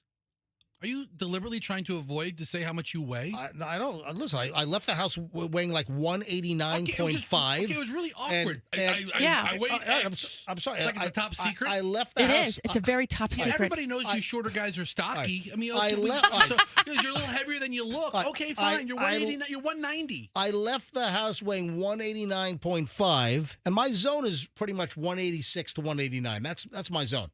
So I left the house at 189.5. I come back weighing like 184.8. I mean, I sweated my butt off. So let me see where I am on views on this thing. 17,400 views, which is pretty. Man, this thing took off like a rocket. Hey, so the last thing I posted, this is the video, folks, that's caused a whole lot of, and some people were like, this is rude. I can't believe you're putting this content up. Unfollowing you now. I'm like, what? Wait a sec. These guys gave me the content. I didn't seek this out. These guys gave me the content. I got it. All right, well, go back. You're on the wrong thing. Well, I got distracted. So he's watching another video. So the video, it's the last thing posted on Certified MJ Radio. And the caption is, Amigos, I'm not ice, just exercising. So let me play the audio because that really kind of quickly narrates the story. Go. Hey, it's MJ from the MJ Morning Show, Q105 Tampa Bay, 104.7 FM. I'm walking with my weighted exercise vest, and as I pass this house over here, the guys start yelling, and they're pointing to a guy on the ground, and they're yelling something in Spanish. Guys, not ice. It's just an exercise vest. I think they might think I'm like an ice guy. Yeah, so now I'm walking back toward the house. Not ice. Exercise, not ice. Exercise, not ice. So I'm kind of yelling at the house, and I would have thought nothing. I'm walking, minding my own business, and you've got some stone workers. They're doing exterior stone on a brand new house in my neighborhood. I'm about a mile away from my house. This is my 5-mile walk, the middle of the day, blazing sun, sweating, having a great workout, and I'm just walking. And I've got my blue weighted vest on. It's a 5'11" weighted vest. I've got like two 10-pound plates. Yeah, that's your weight. It's a 20-pound vest, but it does look like sort of a ballistic, vest. It's not a bulletproof vest. It's just a weighted vest for exercise. I'm walking by, and this is what happened. There are two guys on scaffolds. There's one on the ground with like a hose, and he's hosing off some mortar or something. And the guy on the scaffold starts yelling in Espanol, in Spanish, and he's pointing at me, yelling in Spanish, and then pointing at his friend on the ground. And what the hell else could they be talking about? Well, I understand some Spanish, but I didn't understand exactly what they were saying because it's very fast. And there's a construction site, and I was in the middle of the street. But the guy on the scaffold is pointing at me and yelling, pointing at me and laughing. Ha! So he found it humorous. And then he's pointing to his friend on the ground, and the friend on the ground then turns around and looks at me. So clearly, he said, now I didn't hear like immigration, I didn't, but I'm telling you, what else could it have been? His friend was joking around like, hey, look, whatever the guy's name is, Pedro, Julio, whatever. He'd say, hey, look, hey, ICE, they're here to get you. I mean, that had to be what he was saying. Okay. Because the guy on the scaffold's laughing and pointing at me and then talking to his friend. The friend looks at me and starts laughing. So, I mean, what else could they have been saying other than, hey, look, it's immigration, it's ICE. So I shot this video. Dude, amigos, I'm not ICE. I'm just exercising. Okay. So I'm thinking I need to get there is some Velcro on this vest. I'm thinking I need to get some of those patches that stick on. Say not ICE? Not ICE. How about some of those patches your friend from Kojak sent you the other day? Yeah, let's Maybe that would have just resolved the whole issue altogether. All right. So, how about that? No, I need to get a not ICE patch to stick on the front and the back of my vest. So no immigration. All right. Okay. All right. No. Thank you, MJ. We know you're not part of immigration. Oh, man. Is that not, that's funny. You think so? Anyway, well, they were laughing, and then they were laughing in relief. And then yeah, okay, it wasn't like a laugh. It was like a whoo. Okay, we dodged a bullet on that one laugh. Anyway, so I'm not immigration. I'm not ICE. They clearly thought that it was a funny and I think they knew I wasn't, but they were joking. Hey, it looks like immigration, looks like ICE. No, I'm not ICE. And man, this has a lot of views, and the comments are off the chain. And like, when people share videos, I see how many people like shared my video. And then our Rick, our operations guy. Yeah. Rick sends me a text, our operations manager, so he must get alerted whenever I post. And he sent me a text. Let me find his text. His text said, I don't know why this hit me so substantially, but I've been laughing at this for the last 10 minutes. With all kinds of like smiley face emojis.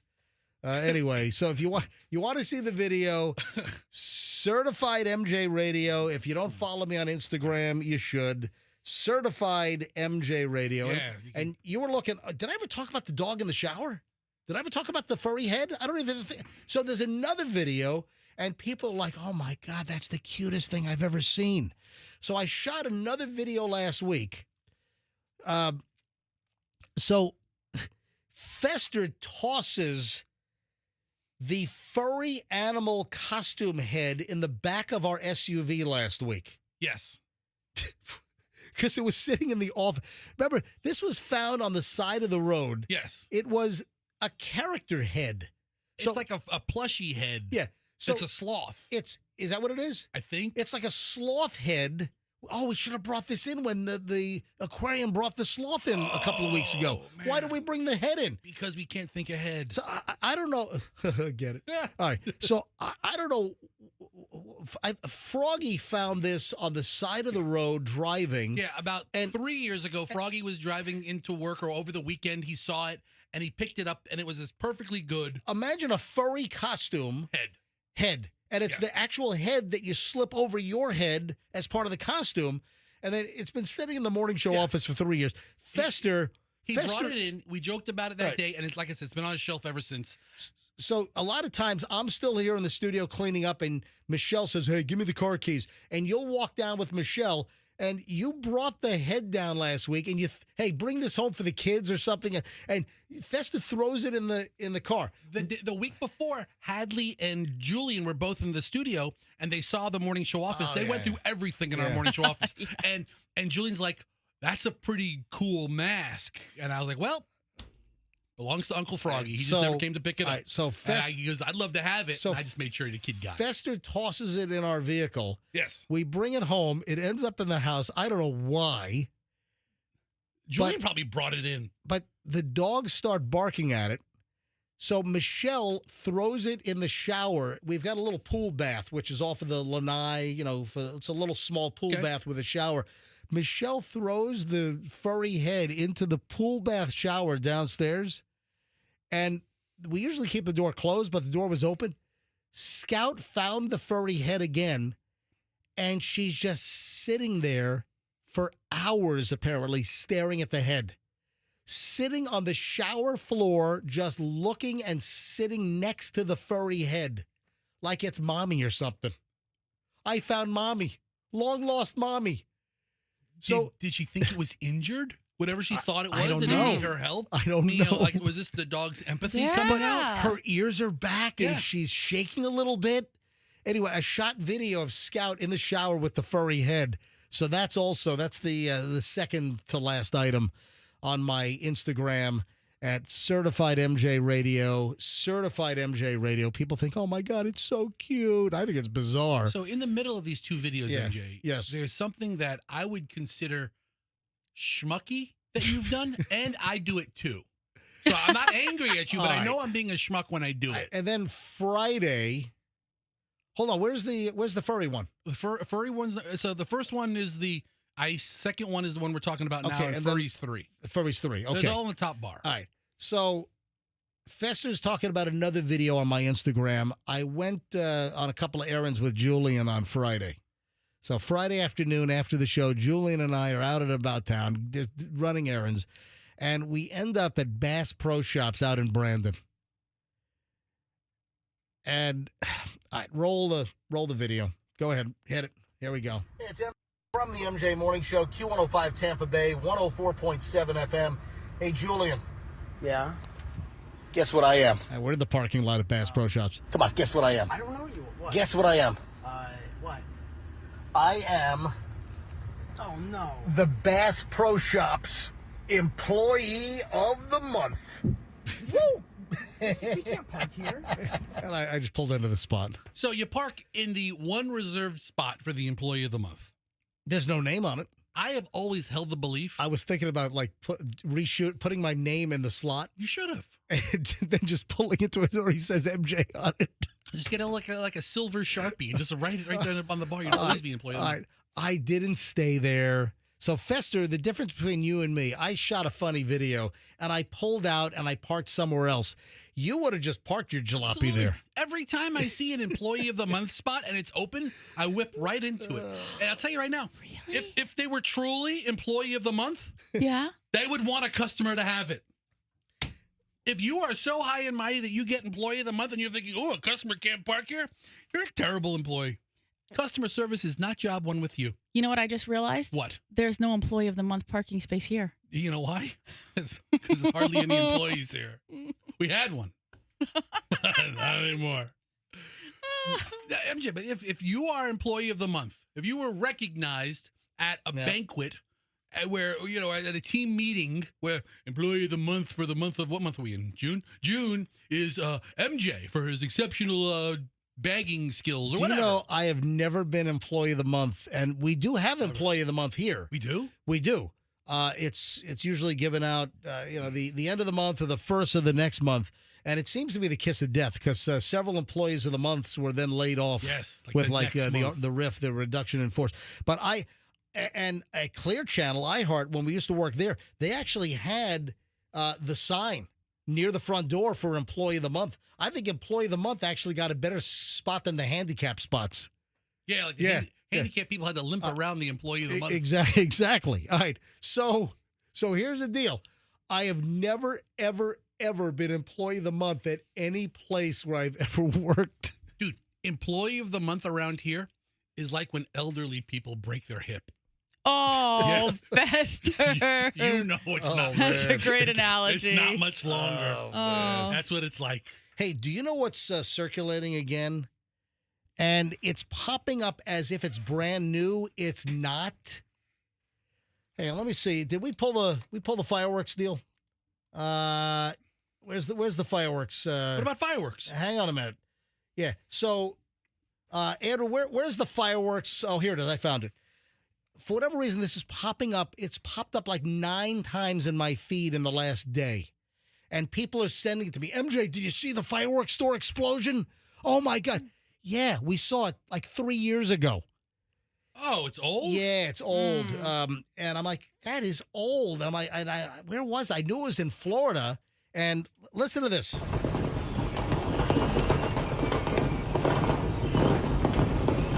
This is a fireworks store going up. Like everything. Just drove into the fireworks store, and it is going to explode.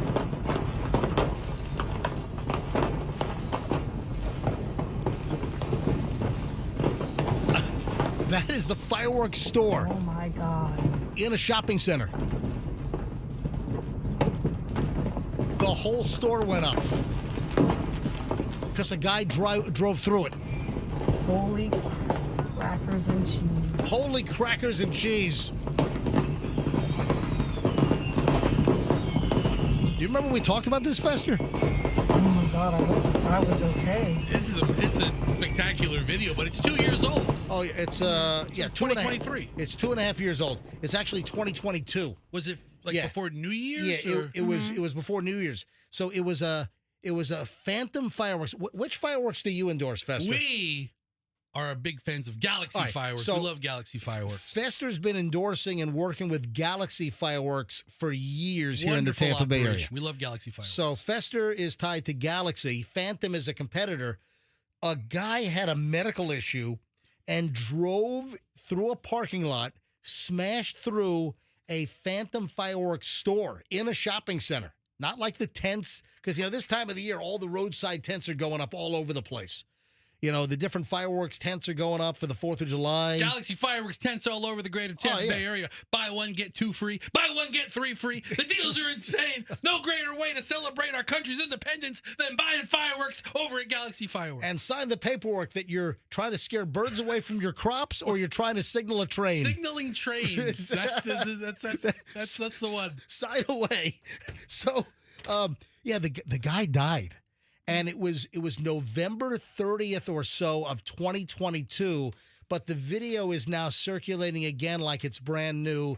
It's not. The guy driving into Phantom Fireworks, and it was West Melbourne. Yeah, I don't care where this happened. I don't want to see this happen to any fireworks stand. It was Melbourne, over on the other side of the state in a shopping center. John Mercano, 53, was driving his SUV. I guess he struck a Toyota, causing both cars to careen through the intersection, and then one went right through a freaking fireworks store and then ignited the whole place. But the video, which is like popping up all over the place, maybe because we're close to 4th of July, the algorithm's bringing it back around, or maybe people are reposting it. And you got to be careful. A lot of people will grab video. A lot of these like folks trying to monetize and make money on social media, they'll like rip off and steal videos and then repost them as their own.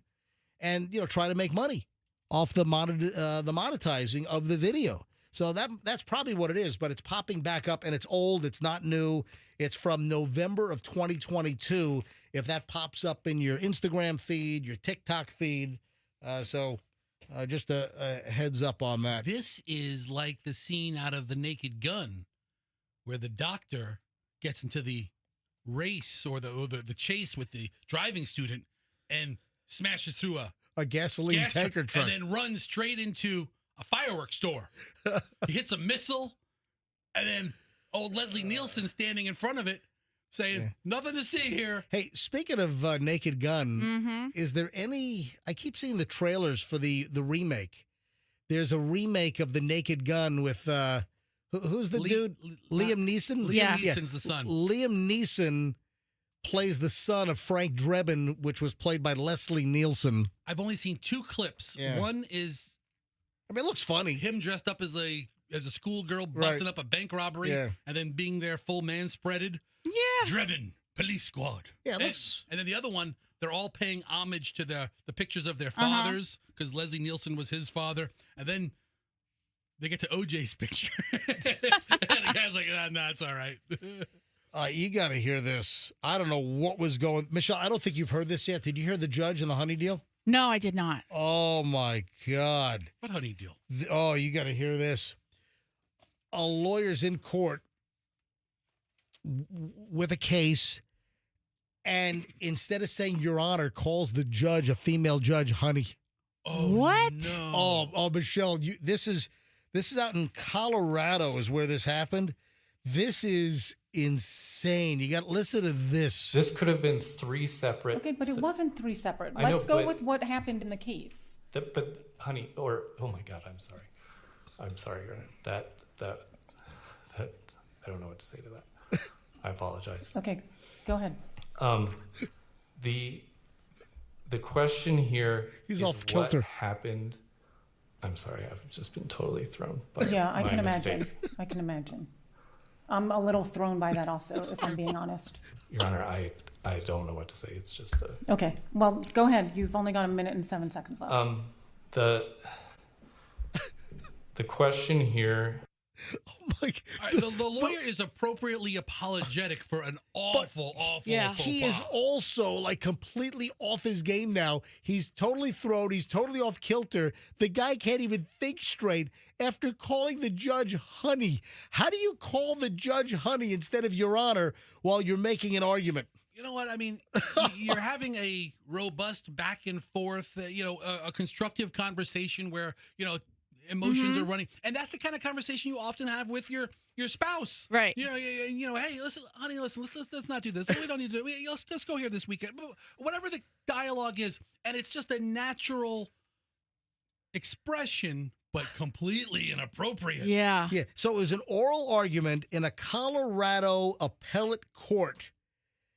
And the lawyer, one of the lawyers on one of the sides of the appeal, we got to hear this again. Calls the judge honey. Michelle, your face. Because I almost don't believe it, except that I'm watching it. I'm watching the actual video. The video is all over the place. Yeah. This could have been 3 separate. Okay, but it wasn't 3 separate. I know, Let's go but- with what happened in the case. But honey, oh my God, I'm sorry. I'm sorry, Your Honor. That I don't know what to say to that. I apologize. Okay, go ahead. The question here is what happened. I'm sorry, I've just been totally thrown by Yeah, I my can mistake. imagine. I can imagine. I'm a little thrown by that also. Honey. All right. The guy's all tongue-tied. That guy will never live that down. I mean, it's also just so old school. Like, I don't even, All when's right. the last time somebody called someone honey in this type of environment? Okay, listen, honey.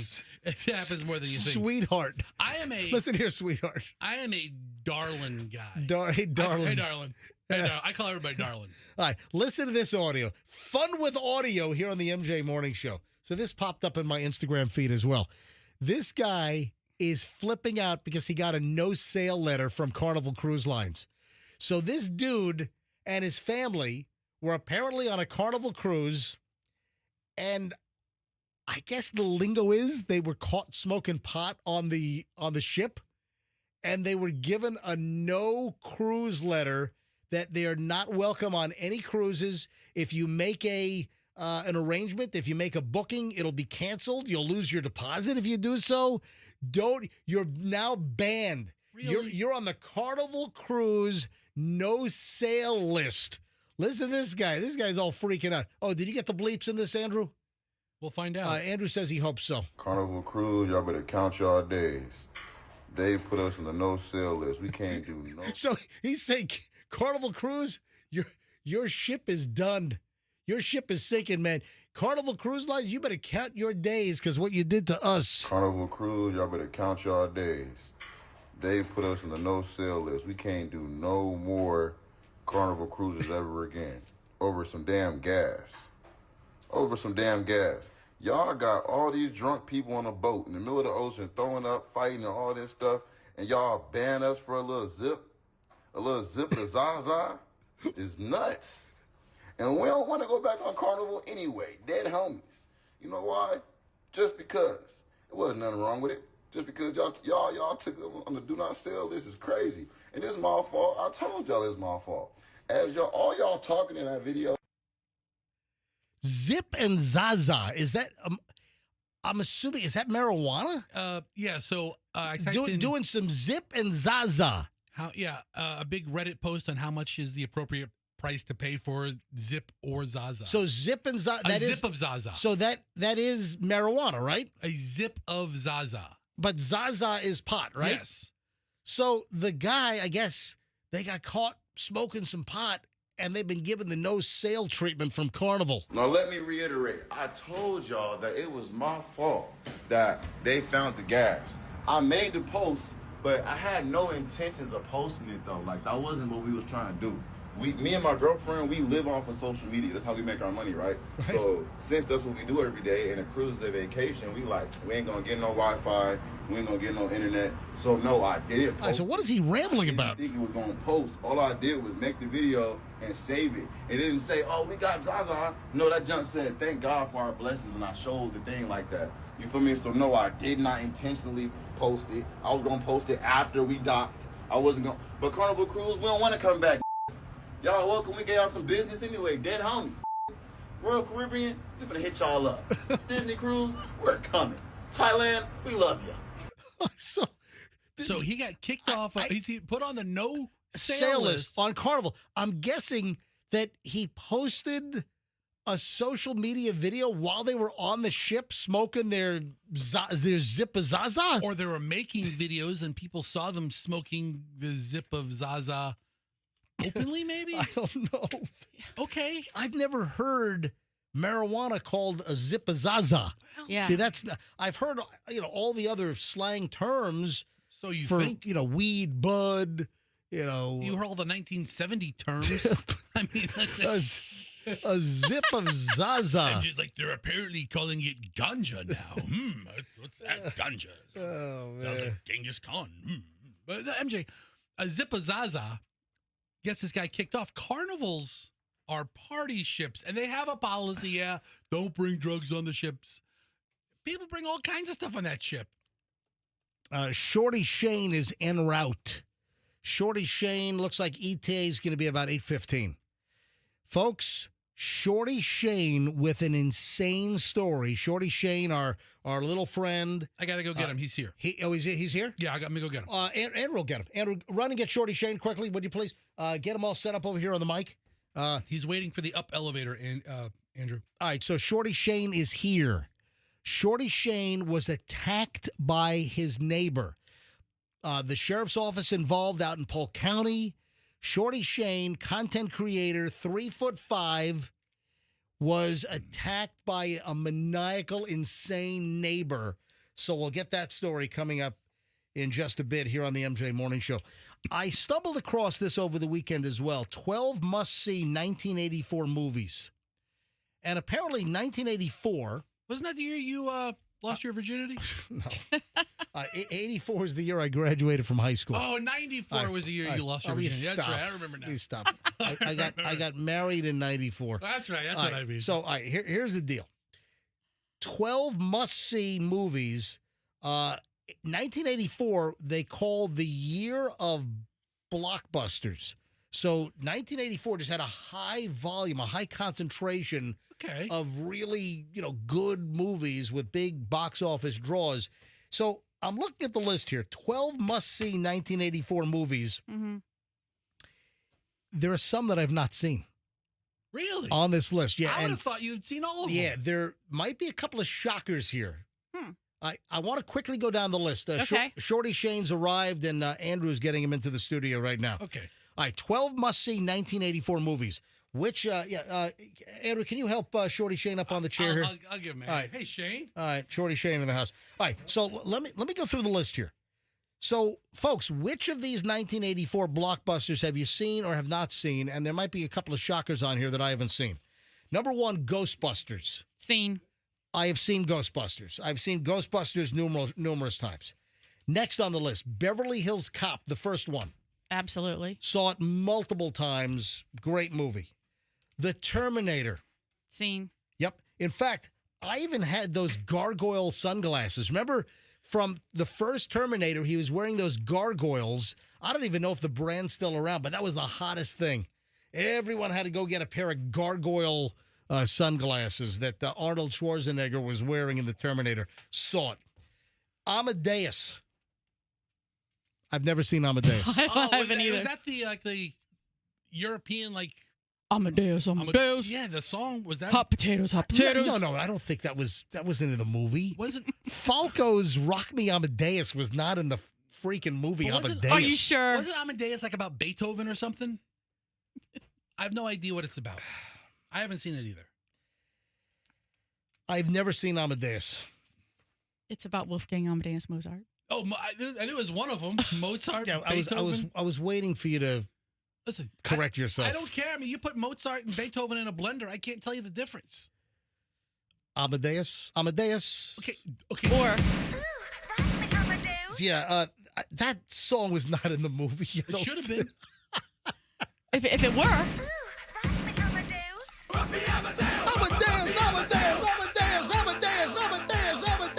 Okay. No, that's not the lyric. So is this movie about Mozart? Or Beethoven? Which one? It's not Beethoven. It's Mozart. What's Beethoven's first name? Ludwig. Oh, okay. All right. So, I never saw Amadeus. Next, this is Spinal Tap. Seen it. Great movie. No. That's where, when you turn the knob to 11, No. the amplifier goes to 11 instead of 10. That sounds like a nerd's movie. And by the way, there are reports that after all these years, a Spinal Tap sequel is coming. Wasn't that like a mockumentary? Oh, yeah. It was like a mockumentary movie. This is Spinal Tap. Fantastic. I did see it. Andrew says that the Spinal Tap sequel is coming out later this year. What, 45 years later? All right.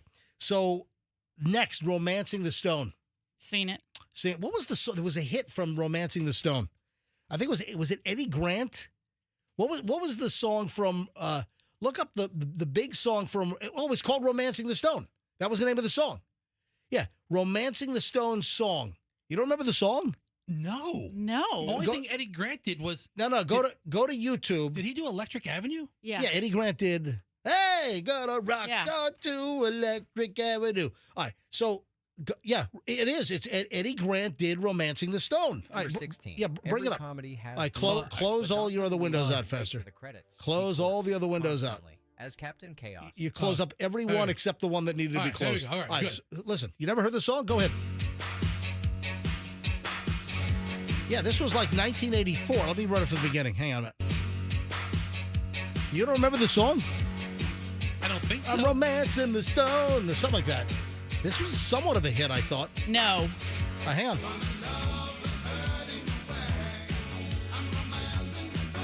No. Never heard this? It was not a hit. It charted. No.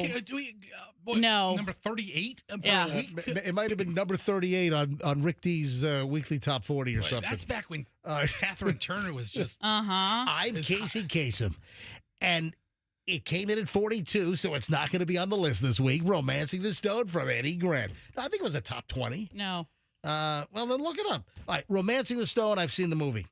It charted at number 26 on Billboard, according to Andrew. Great. A Nightmare on Elm Street, the first Freddy Krueger movie, I've seen it.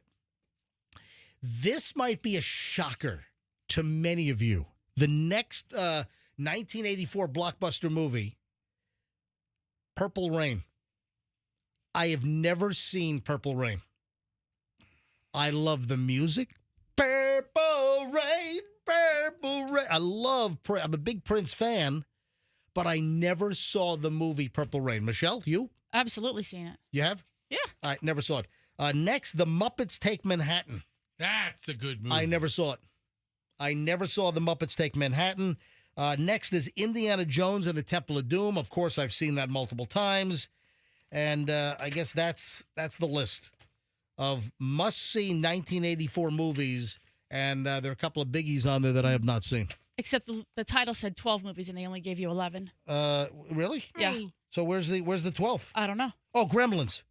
Gremlins. No, that's still number. That's only 11. Oh, it is, but I missed Gremlins. Gremlins is on the list as well, and you know what? I have seen Gremlins. Of course you have. Yeah, the Gremlins I've seen. But you haven't seen The Muppets Take Manhattan? I have not seen The Muppets Take Manhattan. Oh, no, I haven't. Me and Piggy go on a horse carriage through Central Park. All right, Shorty Shane in the house. Folks, this is insane. Shorty Shane calls me yesterday and said, man, I was attacked by my crazy neighbor. So this neighbor has a history with Shorty Shane. So, Shorty Shane, grab that mic, pull it all the way down to you there. Man, first of all, great to see you. It's been a while since you've been in-house. Good to see you guys. Does that work? Yeah, you're good. Okay, Yeah, okay. If it moves, Right, cool. if it moves, just hold it right in front of you. So, how old are you, Shorty Shane? 33, man. 33, and you're making a living doing content creation. Yep. And that's pretty much your job, right? Yeah, that's what I do. Full time. 100% now, yeah. Do you like my idea that I gave you? Oh, about the backup camera? Yeah. Yeah, dude. I'm going to do it. I just want to do it in the right way. Oh, yeah. You really don't want to get mowed over. Yeah, exactly. All right. So I'll get into that later on. So Shorty Shane left St. Petersburg. Did you buy a house or you renting a house? I'm renting a house. All right. So you moved from St. Pete over here because you live very close to the radio station here off of 4th Street. Yeah, it was 2 minutes away from here. And then Shorty Shane moved, and there were a bunch of punk kids in your neighborhood that were harassing you and your parents, right? Right. That's the backstory that's important. So I was having issues in St. Pete with those kids, as you remember. Yeah. Everybody probably does. Everybody remembers. I heard people talking about it at the Starbucks the other day. Yeah, Yeah, you exactly. hear about Shane's parents? Yeah, It's like must have been small talk. It's all the gossip in St. Pete. So Yeah, everybody knows. Shorty Shane moved out to Polk County. You're in Lakeland, right? Yeah, pizzas, the harassment, move away, boom, to get harassed. All right. So he rents a house out in Lakeland, and you're not in the city of Lakeland. You're in unincorporated. So you're served by the Polk County Sheriff's Office, right? Or yeah, so I'm right on the north edge of Polk County. All right. Like the upper north edge. All right. So either local police can show up or a sheriff, but it's usually sheriff. Usually sheriff. All right. So Shorty Shane had a run-in with a crazy neighbor a year ago, and she started smashing the windows at your house. Right. So Why? Because she was out with us one night. She had been out way before us. Me and Cash, my roommate, Right. happened to just meet up where she was and say hi, and there was a show going on, and we agreed to watch the show, but we were going to be late because I had something to do online. Hey, can we see Shorty Shane on MJTV? Do you have him? Is he blocked by the monitor? Do we need to move that monitor a little bit, or Andrew, how's his angle? or is that okay? Okay, Andrew says it's Dude, fine. I'm blocked by everything in here. Yeah, right? No kidding. Well, the new studio is going to be much better if we ever move in. All right, so Shorty Shane, so you're out drinking with this lady, and why did she start smashing I wasn't drinking. Okay. She was. Okay. But what happened, long story short, she got mad. She got kicked out of the bar by security. I wasn't even around her. And then she wanted me to save her and stand up for her for being literally wasted and dumb. And I wouldn't. So her friend that she was with, that was responsible for her at the time, was like, we got to go. Took her home. And she was so mad that I didn't stick up for her at the bar and say, oh, she's my cool neighbor. That's my friend. Don't And what do was that the to bar? her." What was the bar name? That was Wild Greg's. Wild Greg's in Lakeland? Yeah. What? Wild Greg's in Lakeland. Famous in Lakeland. All right. So how does that go from you're not like vouching her and giving her a character reference while she's apparently drunk at the bar causing a scene? Absolutely. All right. Dancing on the pool table. Okay. So you wouldn't vouch for her. So then how does that escalate to she starts smashing the windows at your house later that night? So she goes home, does not know what she's doing, obviously, Right. or kind of sort of does. Right. But she's pretty inebriated. I don't know, but Yeah. she knew what she was doing to some degree. Goes home, and since I'm not the guy to help her, decides to get a hammer out the drawer, call me while she's doing it. She's calling you on the phone Guilty. with a hammer, and she's like, listen to this. And Literally. Then, and she's saying, listen to this, and then Hammer time.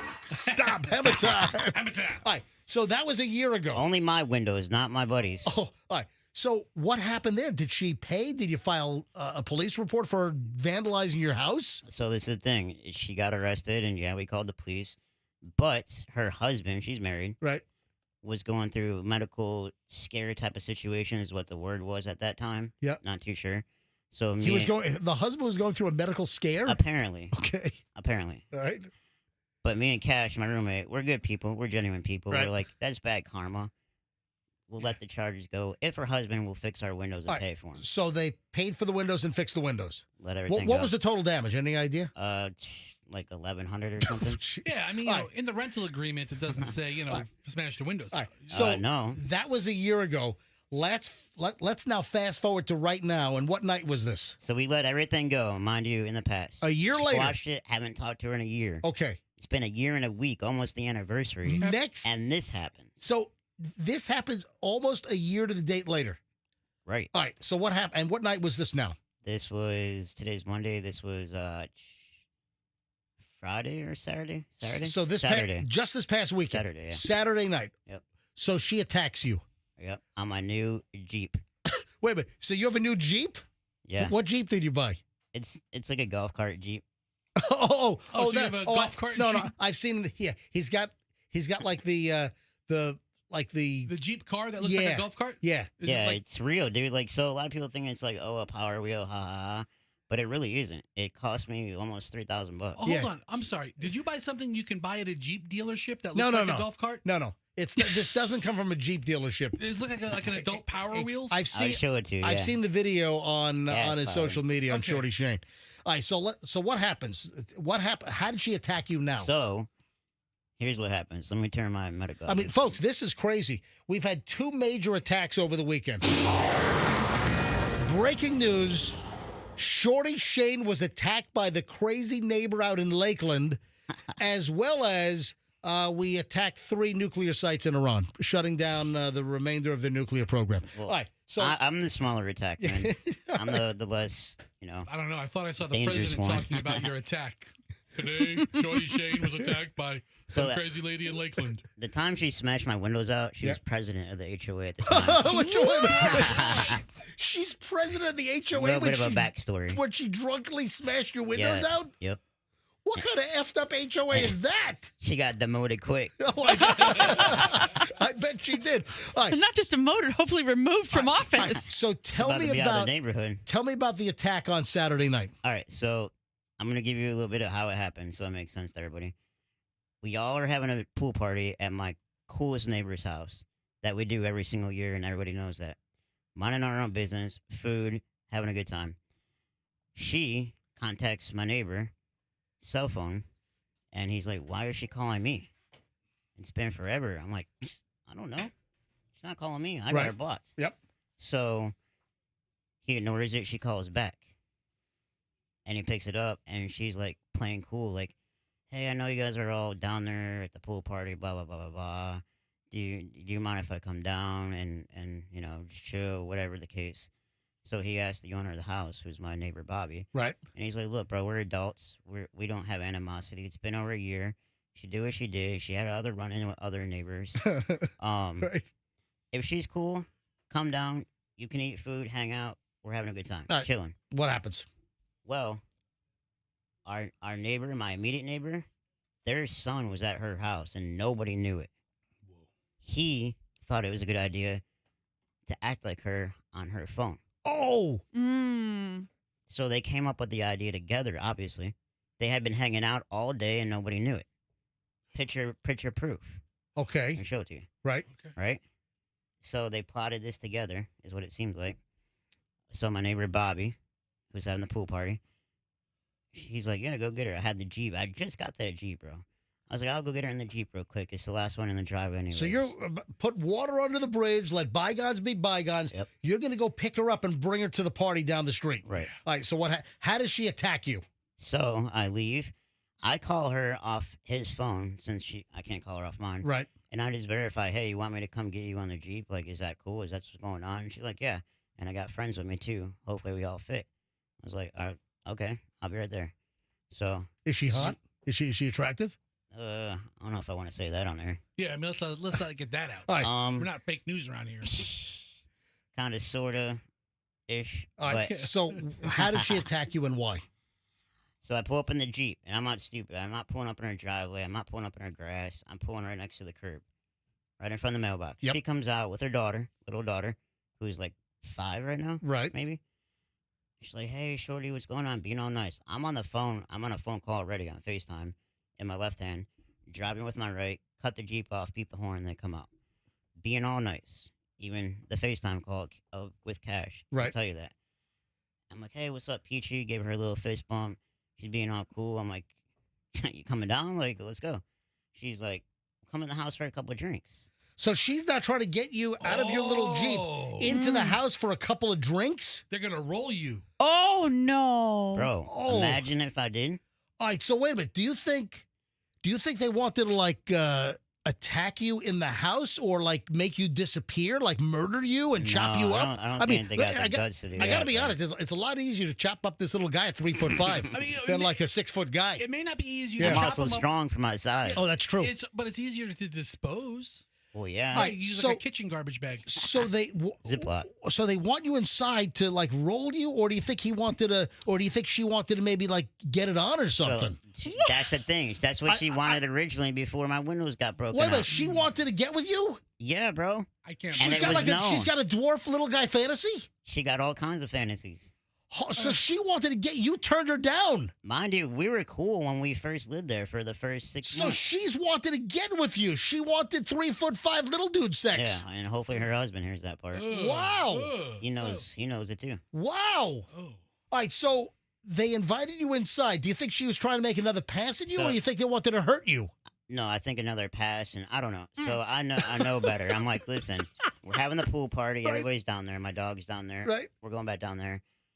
And that's when I could tell something, like her facial changed a little bit. And I was like, oh, Yeah. I was like, look. And she's like, well, look at my phone. I wasn't the one calling Jeff at his house down there. All right, so what? How did she attack you? So she got real hostile. I'm like, I'm not coming to your house. That's the lion's den So based on the past. Oh, hold on. You told her your house is a lion's den? I said, this is a lion's den based on the past. I'm not coming in there. You want to go down there or not? And then she hauls off and whacks you? That's when it started. She tried to grab my phone because I'm on FaceTime. Cash, you just listen to me. Right. She wants my phone is all she wants. I'm fighting her for my phone. She's like, give me. Peachy, back up. That's her daughter's nickname. Peachy? Peachy. I don't know what's behind it. That's her birth name? Wow. So you're holding onto your phone, and then she hauls hangs off up the phone, right? and I'm like, okay, now I got to use some muscle because she wants my phone. Right. And I'm like, dude, what are you doing? I'm like, repeating, I'm like, what are you doing? And then what happens? She's like, cussing, F you, all this stuff. Right. And she's like, you think this is hammer time? This is worse, MFer. Hold on. She said, you think this is hammer time? This is worse, MFer? Yeah. And then she hauls off and whacks you in the face? So she wants my phone. I'm manhandling her for my phone. I get a hold of it. I'm not letting her get my phone. And I put it underneath my leg real tight. That's when she uses the edge of her phone and holds it as if it was a hammer. Boom. Boom. She's smashing you with her phone over your head? Not my head, smashing my Jeep up. Oh, she's hitting your little new Jeep. Yeah, dude. And then since she can't get my phone and now Right. she's kind of distracting me and I'm trying to process it, knocks my head off. I had it facing Oh, forward. so then she hits you and knocks your hat off. Knocks my head off, shows my face, like side arms my glasses a little bit. Right. And then she's on the hood. now, is this on like doorbell cam? And she's bouncing Hold up on. and down. Are you trying rolling? to dent the hood. Dude, you're a content creator. Do you have video of this? This is the only day I did not have these glasses on. My You medical oh, you Those wore are your Google glasses. You didn't wear your Google glasses? I didn't wear them to the pool, bro. Oh my God, this would have been awesome. This would've been drunk great. wacko hitting you and smashing your new little Jeep. She's got video footage. Did the police Well, acquire it? so Oh. the police come, bro. I go back down there and tell everybody what happened. Her husband comes buzzing down there like he's going to do something. And he was inside the whole time watching. Did the cops arrest her? They couldn't get her out of the house. They come and took my statement. About 14 of them She showed would up. not come out of the house? They ran back up in the house. Well, that's and- where you get that door battering ram and you smash in the door and you bring the canine folks in. Yeah, but generally Canine, you're going to get bitten. Canine, you're going to get bitten. Polk County, bro, tried for about 20 minutes. You could hear them all up there lined up. How many cops showed up? Like 14. And then try to get her out of the... Did Grady Judge show up? Grady would have gotten her out. Unfortunately, not. That would have been great. Oh, my God. Oh, dude, you missed this. You missed getting this on video. Trust me, that's the only part that I'm mad about myself. But I did not intend for any of that to happen. Did the neighbor across the street have like a doorbell cam or a Zoom cam? I've checked. Nobody got it. Oh man, dude. She has it, but I ain't gonna get it from her. This lady's nuts. Yeah. Holy! Oh, listen, you're okay. Anything like any lasting damage? Is the vehicle dented or dinged? Well, the thing is, it's funny to the cops and stuff, but that's like actual $3,000, almost $3,000 golf cart Jeep. Yep. So she gouged the hood a little bit, and the windshield's like frosted glass. Can you file criminal mischief charges or ask if they can file criminal mischief against her? They said you want to press some, and I said this time, absolutely. Yeah, you might have to go to small claims court. So I'm looking at the Jeep right now. It kind of has like a military theme to it. Yeah, I got the picture. Yeah. Now it looks like it's been in war. It looks like it's been in war even more now. It's seen action. Right. Oh, man, Shorty, I'm sorry you got to put up with this psycho freaking neighbor. Look. There are scratches. I'm seeing pictures. There are scratches on the damn thing. Yep. Oh, yeah, you might have to sue her civilly, for the damage. You know what? You could end up on one of those court TV shows. Or if he files charges, then she'll have to be required to pay restitution. Imagine if she had the hammer again. Oh, my Yeah. God. Take a couple of whacks at your skull with a hammer. She could have smashed your skull and the Jeep with their hammer. All right. Stop hammer time. So, Shane, I don't know this, so I hope you know the answer. If you commit a crime against, like, an elderly person, it's an enhanced charge. Does that hold true at dwarfs? I'm registered handicap, maybe. Yeah, wow. Anyway, hey, listen, thanks for coming in, man, and hang out with us. Oh, yeah, I'm going to hang out. I'm waiting to see what the next thing this crazy nut Well, job. that's the thing. How much crazier is it going to get? You So might I have, feel you know like what? something else is going to You've happen. got to get a restraining order against her. Yeah. You got to get a Yeah, you got to carry bear spray. Yep. And have a restraining order. Oh, against her. you got to get a beanbag gun. You know what? I would get a restraining order today. Yeah. When you get home, call the sheriff's office, explain to them again what happened, non-emergency line. They come out, Yeah. and get a restraining order, or figure out what the steps are. You might have to go. I wonder if the cops have to help you with a report. Yeah, and I followed up with them yesterday morning, and she verified the complaint written by the cops. So a judge is going to have to issue a Polk County judge is going to have to issue a restraining order for this woman. Yeah, you they need said to get, everything is going to the state now. Yeah. They couldn't make contact. Oh yeah. Oh well, the state's going to call me. The state attorney's office. They're going to decide whether to prosecute, and then when the prosecutor calls, ask how can you get a restraining order against this psycho neighbor. I will, and then also they're going to verify charges. Yes, and then she man. said the sheriff issues a warrant. Oh yeah, so there should be a warrant issued for her arrest. And she gonna open the door then. Oh yeah. Sheriff's office warrant. She's gonna hear this somehow or some way, which kind of scares me. Holy crap! Anyway, you'll hang out with us? Yeah, that's nuts. Absolutely. Hey, we can't win. Are you ready for this, folks? We can't win. Now we're told that glass bottles have been found to have 5 times to 50 times as many microplastics as plastic bottles. Huh? Yeah, exactly. Huh? How does glass have microplastics? Glass bottles found to have 5 to 50 times more microplastics than a plastic bottle. I mean, if you would have said microglastics, I'd What? have believed you. What the hell? Microplastics are haunting our... And you know what? See, I want to get rid of all of our plastic cutting boards, but, the science is still out on the whole microplastic deal, and that's like the scare of the day. It's the scare of the year. Now it's microplastics, and they're in your water bottles, or if you're chopping vegetables, you're putting all the microplastics if you're using a plastic cutting board into your food. And what was the story that every year we eat like a credit card's worth of plastic? I didn't think it was that long. I thought it was like every month or something. Like I don't know. You eat like a whole Barbie doll over the course of the year. They also say you leave hot water bottles in your car, the plastics melt into the hot water bottles. Seeps. Like if you leave a water bottle in the heat, It's called leaching. Like when the water tastes like plastic, that's microplastic. All right, so now the latest analysis published in the Journal of Food Composition and Analysis has discovered that now how are the microplastics in the freaking glass? I mean, we can't freaking win. We'll read the story. Jaw-dropping new study. Much to their surprise, they found that glass-bottled beverages, including lemonade, iced tea, beer, and soda, had 5 to 50 times more microplastics than their plastic or metal counterparts. The team expected the opposite result. Duh. researchers found an average of roughly 100 microplastic particles per liter in the glass bottles, which they pinned on the paint on their caps. Oh, so like the under the cap is like that plastic coating, Mm-hmm. and that's what seals it. I think. We noticed that in the glass, the particles emerging from the samples were the same shape, color, and polymer composition. So therefore, the same plastic as the paint on the outside of the caps that seal the glass bottles. No, they're saying it's the plastic cap. But a lot of glass bottles. What glass bottles have plastic caps? You know, a lot of glass bottles have metal caps, or like the bottle caps that you, like a beer bottle has a metal cap. Yeah, you can't put a cap back on it. And plastic caps, I think, are plastic bottles. But some of those twist things, and they have that little like plastic or rubber kind of inside of it, like as a seal. Yeah. Like I opened up a can of tomato sauce or a jar of tomato sauce yesterday, and underneath the cap was like that clear plastic. Yeah. That must be what it is. Quit capping, man. Yeah. I'm like, no cap. Man, this is just nuts. So you think you're drinking out of glass bottles, and it's inherently safer. Now they're saying no. What if you eat nuts out of a glass?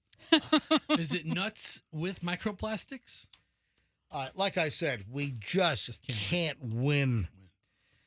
What were we watching yesterday? We were watching one of the news channels, right? Just we're trying to catch up on the U.S. strike on the Iranian nuclear facilities.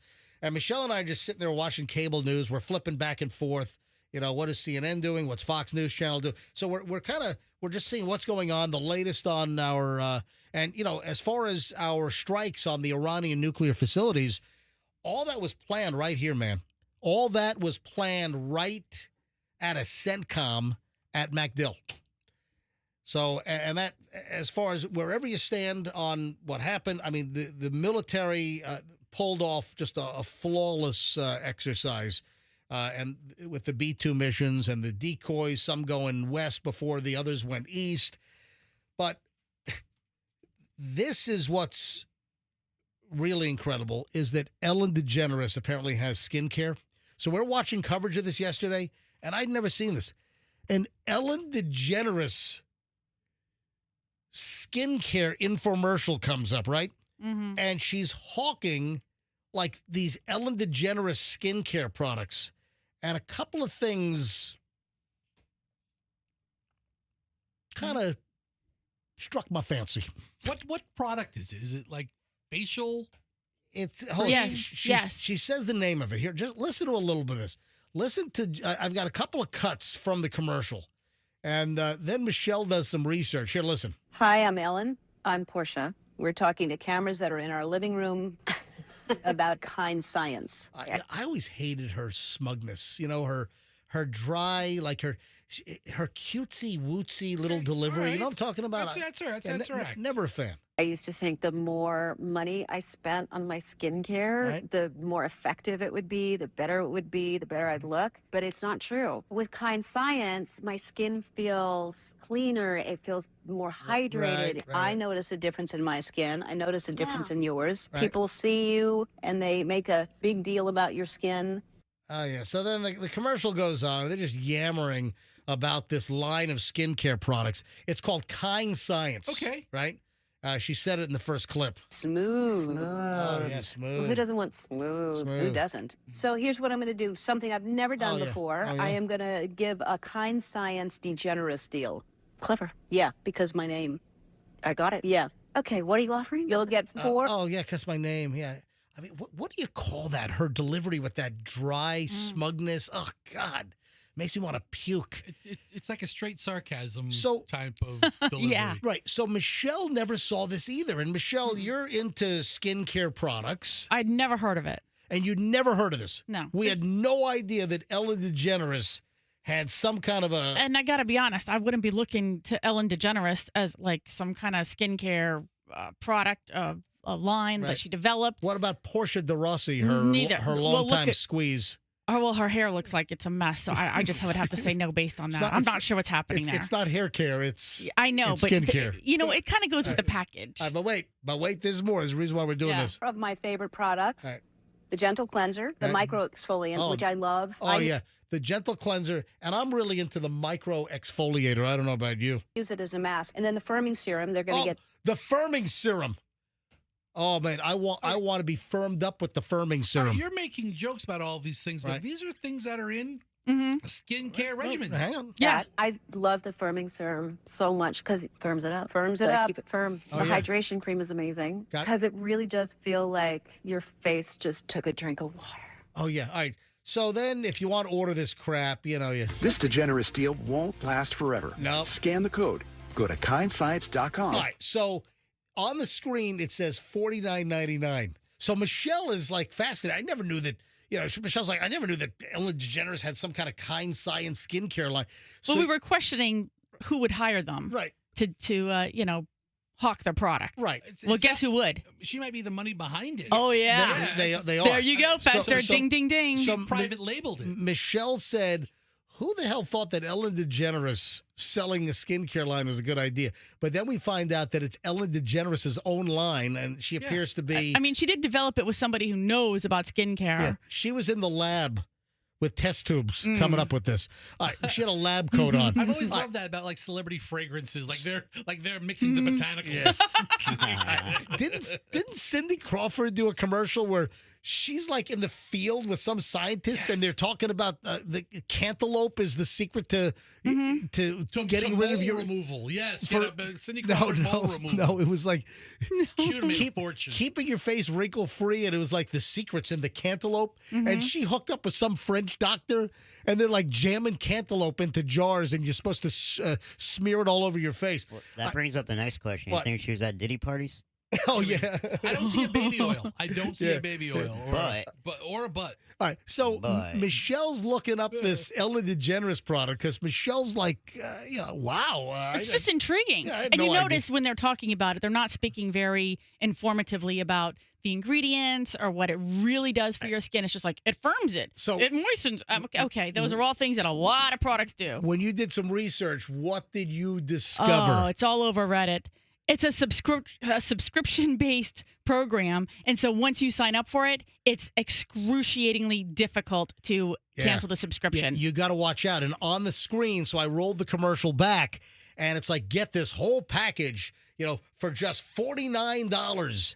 And they want to sell you there's like all these different products, $49. But when they send you that, you sign up for like this monthly subscription, and they're charging you X number of dollars every single month. Yeah, but that's the business model for almost Right. everything. So now. it's a Really? well, not everything, but Almost everything, But a lot of things have a subscription model. Sure. But Michelle, doing research, apparently people It's all over Reddit. Yeah, people bought it, then they're signed up, then you can't get out of it. and then that's what they're saying. So they're trying to cancel. And what were you reading? Read some of the things. They couldn't find anywhere like on the website or through the email to cancel it. So they just disconnected their PayPal. They hadn't put a credit card in because sometimes you put a credit card in and it doesn't matter whether you cancel it or try to refute the charge. They'll still keep charging your card every time. Yeah. So this person totally removed their PayPal account and then they sent them the kind science people billing, I guess, was sending the individual nasty emails telling them that they needed to go ahead and pay, and they were like, no. Ellen DeGeneres has a hit squad for people that won't pay for her skincare crap. Ellen DeGeneres collections. Yeah, she'll send them to you. Ellen DeGeneres is going to ruin your credit. I'm going to go try to buy a Kia this weekend, and Hey. there's a big knock on my credit and says this is Ellen. You know that 730 you have? Ellen just knocked it down to a 549. No way. Yeah, you're screwed. You're No high RV for you. High risk. All my subscriptions, I use my Apple Card for because if you want to stop them, you go into your settings on your phone. Shut it off? Cancel it right there, one button. Yeah. But Michelle's reading these horror stories to me on Reddit. Like people try to cancel the Ellen DeGeneres subscription. They can't get out. It's like, help, please save me. I mean, and so you see what it says there, Fester? It says, oh, it's $262, but then they knock the price down. So I guess what happens is you sign up and the first box is like $59.95, but then your second box is like $300. And so, then you already have the product. What do you do? I mean, but MJ, think about everything from Netflix to I mean, I heard there were automotive brands that were having monthly subscriptions. Oh, yeah. For their infotainment center and their seat heaters. You know, and I mean that's a thing. Now that sucks. But this monthly subscription thing, that really drives me nuts. That there are some car brands that you can't have features in your car turned on, like what you said, heated seats, turn signals. No turn signals. Unless you pay a monthly subscription. No, I'm kidding about that one. If you don't pay by the 25th, your brakes will be cut off. Oh my God! Oh my God! I had no brakes. Will the wheels fall off? My wife got roped into a bougie dog food subscription. Oh, which one? I don't know, like Farmer's Dog. Yeah, is it that one? Mudapalooza. I like the dog. I hate owning the dog. Mm-hmm. You know, but every month there's a bill for a couple $100. My farmer's slut or something, or yeah. My farmer's bitch. And that's what we have. Because a bitch is a female dog. Yeah. So, are we talking about my neighbor again? Yes. So that subscription stuff drives me nuts. But that's how the model is. And then she's going to build this up to be a lot of customers, and then she's going to sell it for $500 million. Well, that seems to be a lot of celebrities are selling crap. Also, some of the people were commenting that she calls it kind science, which is sort of ironic because, she ran out of Hollywood for not being so kind. Guess what? And that brings me to one final item here. And then, just coincidentally, I stumbled across this item on page 6 yesterday. Margaret Cho, the comedian? Oh, yeah. Come on, everyone knows who Margaret Cho is. Yeah, but I can count on one hand. All right, so the amount of times I've laughed at something Margaret Cho said. Margaret Cho was on a podcast, and she said that Ellen is a mean girl. I mean, she's like a bitch. So she said it's so weird now. The public perception of her is more true to she's mean. She was like a mean girl, kind of, but also she would be real nice. I think she always had a negative feeling toward me because her girlfriends and wives always liked me. Oh. Yeah. So anyway, Margaret Cho, calling her a mean girl. And this is crazy. I know that there were stories of like animosity and there was like infighting on the set of the Golden Girls. Dude, you have no idea the drama behind the scenes with those old bags. And it all started with one. I mean, you know who the pot stirrer was. Hold on a minute. So the reason why this is coming up is a producer. Dude, I know everything about the Golden Girls, and I've had fantasies about every one of them. Especially the one. Thank you for being a friend. What's this? Hold on, this is not the right one. This isn't the theme, is it? No, that's the original song. Yeah, but this is like a lounge act. No, that's the original song. But it sounds like a lounge act. Right. No, this is the original actual version. But it's not the theme. Thank you for being a friend. All right, so go to YouTube. I don't want to hear this. I want to hear the theme that came on NBC. We got to have the real... YouTube. Hold on, but we've got it. We got it here. Here we go. All right, hang on. Here's the original one. Yeah. Thank you for being a friend. All right, here we go. Travel down the road and back again. All right, so a producer... Pure. All right. You're a pal and a confidant. All right. Shane, thank you for being a friend, baby. So listen to this. Bro. I love you, man. One of the producers from the Golden Girls reveals that B. Arthur, she was the she-stirrer. No, hold on a minute. Let me finish my sentence. Her and Betty White. Yes, hold on a minute. Us Rabbit fans know. Yes, we all know this. This is common knowledge. Can I read the freaking headline? Do you know what the B stood for? Thank you for being a bitch. She was a B the bitch. They called her Bitch Arthur on the set. Thank you for being a bitch. Well, it gets worse than that. Yeah. A Golden Girls producer is now revealing that B. Arthur used to call Betty White the C word behind her back on the set. Oh, my God. What a B.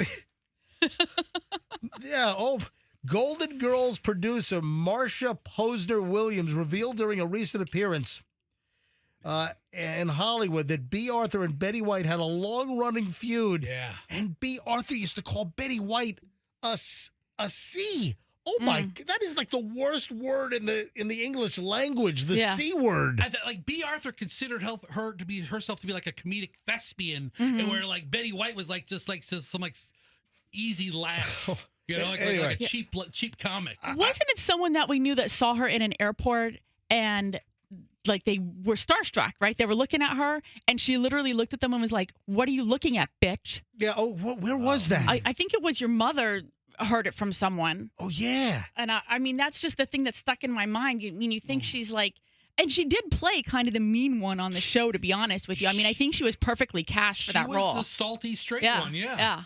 Oh, man. That's right. My mom heard the story from a friend. Yeah. That they were at an airport. Riding up and down the escalator. So the woman, your mother's friend, I think, was like riding up and B. Arthur was riding down. Coming down. And she's just starstruck. Like you look, you don't know. Like, is it B. Arthur? Is it not B. Arthur? Is it B. Arthur? Is it not B. Arthur? And then, what are you staring at, bitch? It is. Can you imagine that you're going up and you're starstruck? There's B. Arthur. You're staring at her. Oh, my God. And B. Arthur turns around and says, "What are you looking at, bitch?" I mean, what the?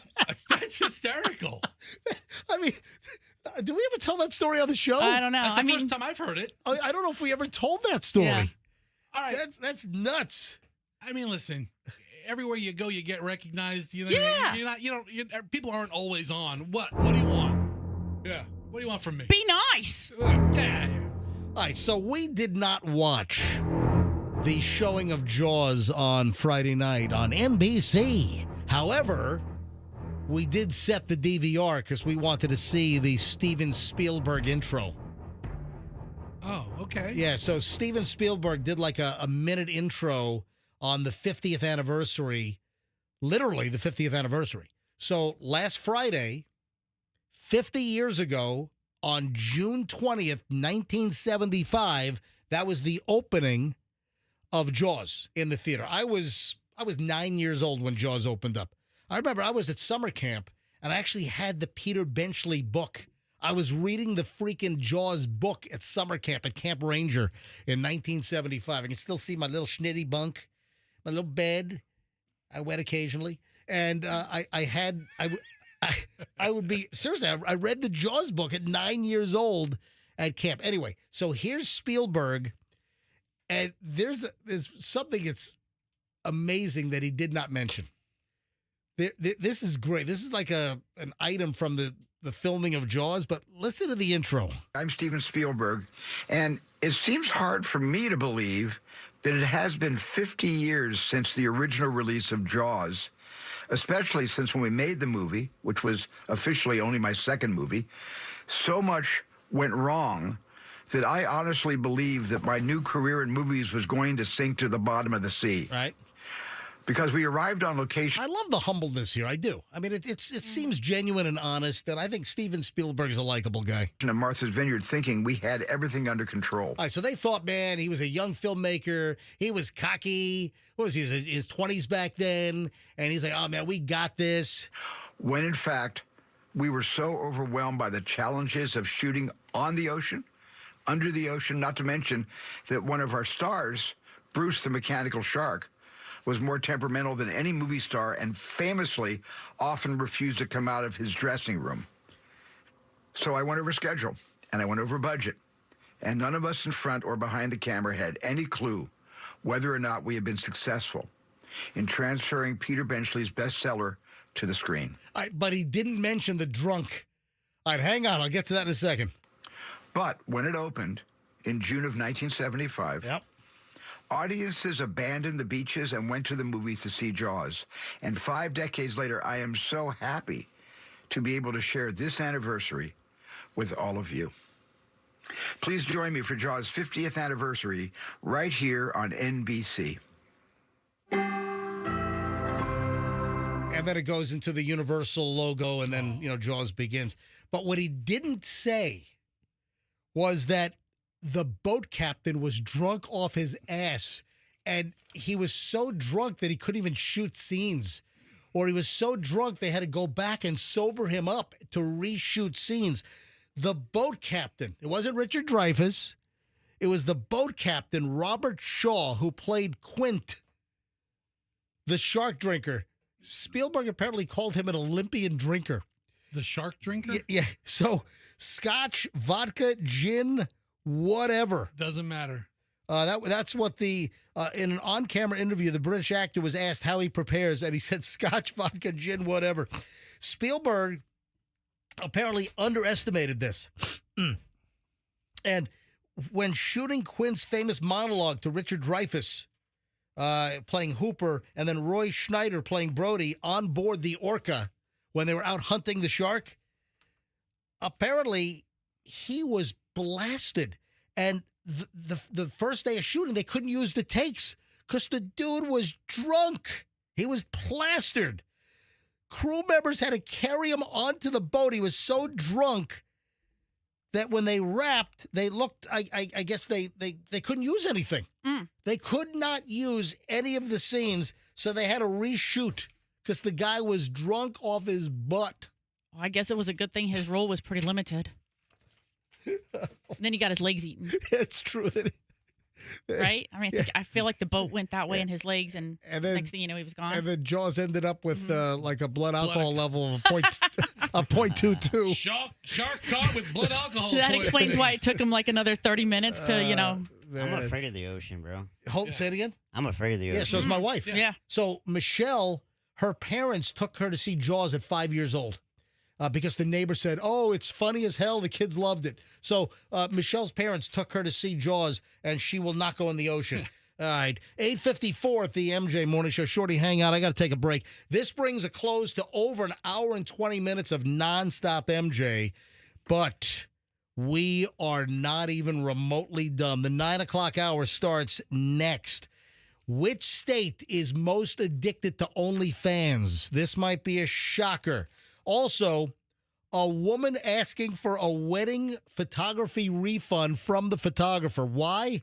Oh, this takes the case. Also, FOPO and fambushed. New terms we have to learn. FOPO and fambushed. All right, hang on. All that and a whole lot more next here on the MJ Morning Show on Q105, 104.7 FM. If you're making a move this summer, do not make the wrong move. Hey, it's MJ, and I'm here to assist you. I'm here to remind you that you can be trouble and worry-free with your move if you call 2collegebrothers.com. So if you're making a move, take the stress, take the unknown out. It's already hard enough. You already have enough stress going on. You do not need additional stress. And if you don't hire 2 college brothers, I can't guarantee what the heck's going to happen because you got a bunch of shyster, really bad movers out there. So call 2collegebrothers.com. Let's go to the website, get the phone number, 2collegebrothers.com, and call them up. Tell them MJ said. They'll give you a whole pile of free moving boxes for your move. But you'll get a solid move. They're going to wrap all your furniture in blankets. They're going to do everything right. 2collegebrothers.com, smartest move you'll ever make. Another very smart move is calling Banco. For any garage door service you need, you can bank on Banco. Bank on the best. It is not just a slogan, folks. Banco will fix your garage door expertly and at a very fair price. Don't get raked over the coals. I've told the story before of another big garage door company here in town. You might see their advertisements all over the place. My neighbor, Mike, had a nightmare where they were like trying to feel him out. How much will this sucker pay for a new spring? Originally quoted for a single spring, originally quoted like $950. And my neighbor said, "Get the hell out of here." Then it came down to, okay, how much you want to pay? And then the guy was there for 8 hours because maybe it was his first day on the job. Anyway, you want a great garage door service company, you want Banco. They have all employees. There are no subcontractors. Mention me, MJ, get 10% off. Bank on Banco, bancodoors.com. That's bancodoors.com. 8:57, traffic's on here. Shriner back in a minute. Clearwater.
o'clock exactly. And, of course, you come to the MJ Morning Show for a little bit of soul. All right, final hour. And I don't just shove all the, last-minute junk to the last hour. No. This is going to be a solid hour. It's like, all killer, no filler. One quickie here before I move on. Jaws. This was fascinating, Michelle. Do you know that barely half of Gen Z has seen the original Jaws? Yeah, I saw that. That's so interesting because it's such a culturally referenced, movie, and I mean, so many things about it. Our kids, Gen Z, Chloe, 23, almost 24. Julian, 20, will be 21 on July 4th. Born on the 4th of July. Have they seen Jaws? I don't know. To be honest, I didn't ask them. I think that's a disproportionately high number. Do you? I mean, for half of a generation to see a movie that was made 35 years ago, 40 years ago. Oh, but it's such an icon. 50 years ago? 50 years ago, faster. Dude, it's 50 years. It's the 50th. How many times do I have to say it's the 50th anniversary? 30 years before their time. Yeah. I mean, it's like you seeing a movie from the 1930s. Well, I do like going back and watching some of the old movies, the classics with Michelle. What do you think half of your generation has? But it's set the standard for, I think, blockbuster movies for the summer. So I don't know. I just kind of assumed that, people know about Jaws. Michelle loves the old movies. What are some of the old movies that we've seen in the last couple of years that you've never seen? And like Casablanca, we watched. Yeah. We've watched From Here to Eternity. We've watched the Rear Window. Rear window. Yeah. Chinatown. Yeah, we watched a bunch of old movies. I just, I go through because I haven't seen them. And again, because there's references to them a lot of times. The Gaslight movie. All right. Yeah. That was great. Because Jaws is such an iconic movie. Yeah. I bet you half of Gen Z thinks they've seen it before. But to sit down through it, or they know the reference, or they instantly know who Jaws is, or the music. Dun, dun. I bet you half of Gen Z has never seen anything with Richard Dreyfuss in it. There are other movies that probably use the theme song as a comedic thing. Quiet. Yeah. Hello? Okay. I'm at work, Dad. What the hell is this? You tell us. What is this? Yeah, what is this, Chloe? Is this a sick joke? See? Are you scared right now? Hold on, what do you think this is? Is this your idea of a prank? I'm literally at work. We have a question. I know. What do you think this is that I'm playing over the phone? It's the Jaws music, Dad. Okay, all right. Have you seen Jaws? Yes, a million times. Okay. No, we have a story that just barely half of Generation Z, your generation, has seen Jaws. No, I've seen it several times. Did we watch it with you? I'm not sure. I'm not entirely sure. All right, so when did you first see Jaws? Probably, you guys, honestly, you and Mom were really good about showing Julian and I movies. You probably showed it to us when we were younger. All right. And by the way, my kids are not... Not at 4 years. Yeah. Not at 4 years old, though. Yeah, like Mom. And my kids are scuba divers. They've been around the planet with me, diving right next to sharks. So my kids are clearly not afraid. All right, goodbye. All right, bye. Thanks. All right, that's Chloe. Let me call Julian now. Yeah. He's seen it. He's like a movie nerd. Does Hadley like movies? Because I think you kind of have to like movies too to be like guys, watch with your kids, right? Hang on a second. Hang on. Dude, I don't have. Hang on. He's sleeping.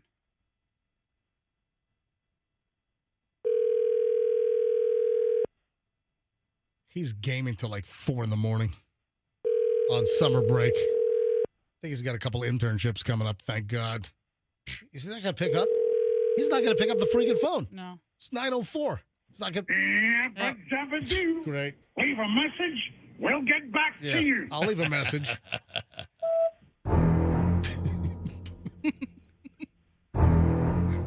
It's my message.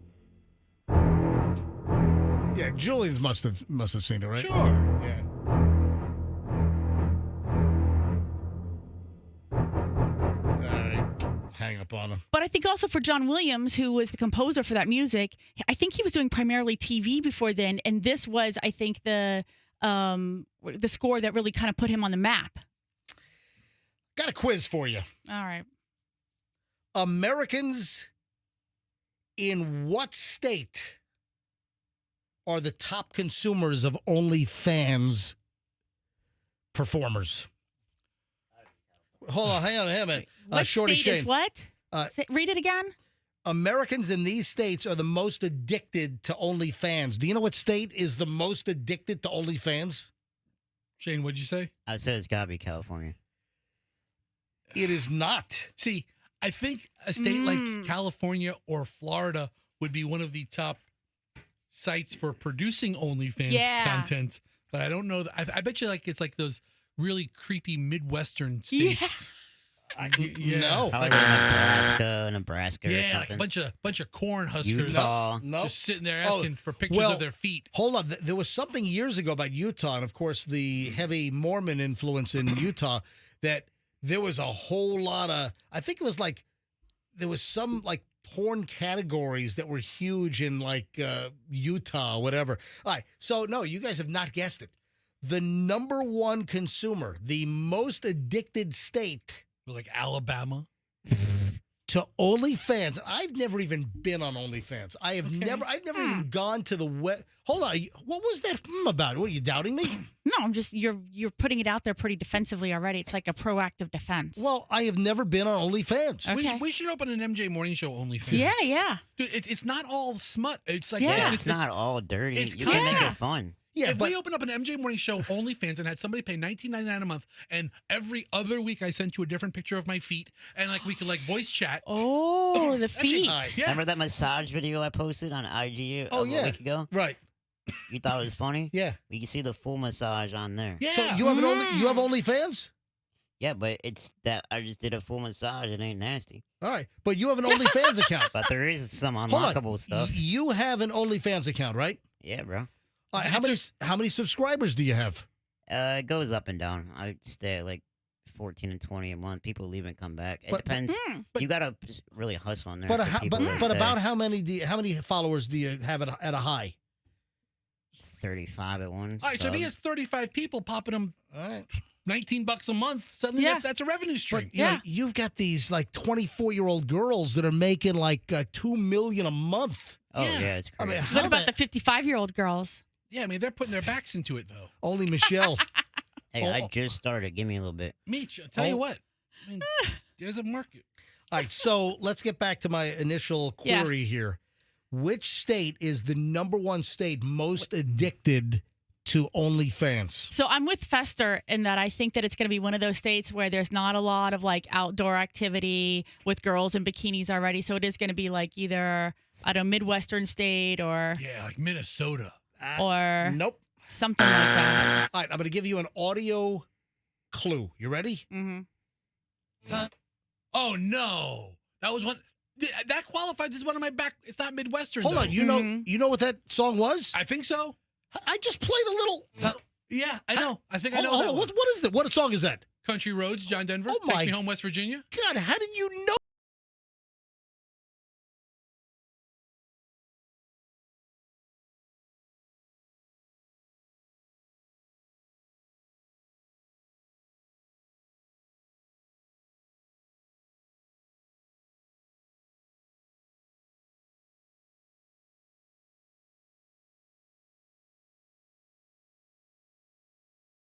I guessed Alabama. Yeah. I could have just as easily. I didn't guess Alabama because of the metropolis of Birmingham and all the industry. I guessed it because of the inbred backward assness of it. I could have just as easily guessed West Virginia. Right. Are there any inbred girls on OnlyFans? No, I think they're looking for non-inbred girls. If I want inbred girls, I go to the Circle K. I can find that. Fester, stop All that. right, so West Virginia, the number one state in the U.S. in money spent on OnlyFans per 10,000 residents. You want to know something crazy? Whoa, yes. I saw a stat that West Virginia has like one of the largest percentage of populations on government assistance. Yeah. So they're getting free money. We're paying. So my tax dollars are paying for West Virginian residents' usage of OnlyFans. If you knew you were getting a check for X amount of money on the first of every month, what's the big deal spending 50 of it, looking at feet? Let's see here. Or butts. Nevada came in second. So Nevada's number 2 as far as OnlyFans usage. Outside of Vegas and maybe Reno, Nevada's a pit. It's a desolate desert. It's a desert. So Yeah. it's mostly just barren wasteland and uninhabitable, just very hostile territory. Tough place to live. All right, then 3rd is Colorado, and then Illinois and Iowa. All right, those are the wrap up the 4 and 5 top those 5. are the creepy Midwest states. I wasn't that far off. Yeah, but West Virginia, I'm not surprised by that. All right, the bottom 5. The least interested state is also the fattest state. Oh, I know that one. What is it? Mississippi. That is correct. Yeah. So Mississippi has the least interest in OnlyFans. If it was only foods, Mississippi would be like, well, come on down now. Only fatty foods. Only fried foods. Only fried foods. Only fried. There you go. And then Louisiana, Arkansas, Alabama, and Alaska also round out the bottom 5. I'm surprised New York's not on there. No, well, New York is number 35. But Alaska, you'd think it'd be a little bit of a higher percentage, just those, Eskimo dudes out there with their Starlink spending their government check. Eskimo content on there would be fire. Yeah, right? There you go. All right, then we Today have... I'm going to skin a seal. Then we have the wedding photographer. Wedding photographer. This takes some cojones, man. A woman now divorced has gone to the wedding photographer 4 years later asking for a refund. What? What? Say what? Good luck. It's not Costco where you can bring it back at any time. All right, this is dopey. Why don't you ask for a refund from the caterer for food you ate 4 years ago? Woman gets divorced, and then she goes to the wedding photographer 4 years after the fact and says she wants her money back. I'm now divorced, and those pictures that I have with my ex-husband, don't need them anymore. He did a great job, but they went to waste. I will need a refund of the amount we paid you because we don't need them anymore. What the? Is this a joke? I think so. I can't imagine. All right, then we have FOPO and fambushed. 2 new terms to enter into the lexicon. Ooh, FOPO, huh? Do you know what FOPO is? Fear of passing out. Oh. No. It's a decent guess, but no. FOPO is fear of other people's opinions. You're afraid to ask people, or you're afraid to solicit? You're afraid of what other people are going to say? Oh, fear of people's opinions? Yep, now it's FOPO, another stress inducer.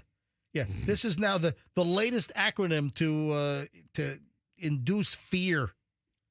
Yeah, fear of other people's opinions, or fear of people's opinions. You know what FUPA is?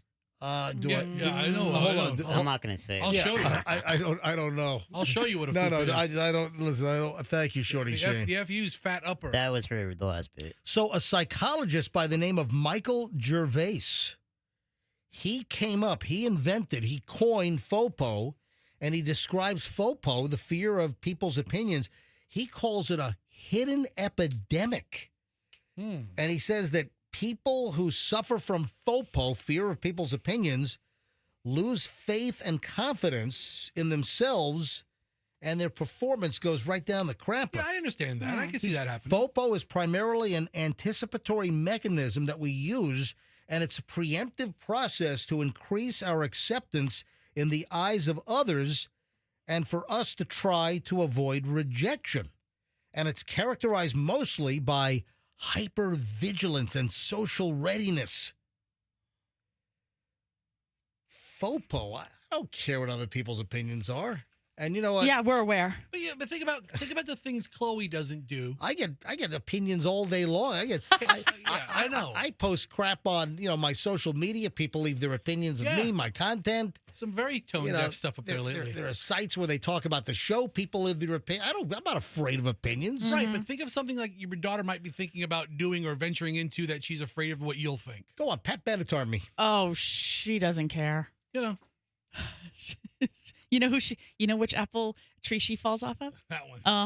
All right, FOPO is one, so add that now to your list. I suffer from FOPO, but it's completely different. What's that? Fear of pooping outside. I am not a fan of that.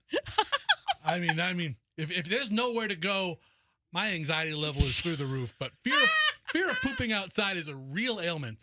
Oh, Fester, I got a story for you, but I got to tell it off the air. Okay, tell me now. Well, who does it have to do with? None, yeah. None of your business. What story can you not tell on the air? That involves my affliction. Oh, Michelle, wait a minute. I can't tell it on the air. Who does I cannot tell it on the air. Who does it have to do with? I'm not saying. I am not saying. So it's obviously somebody close to you. Is it a family member?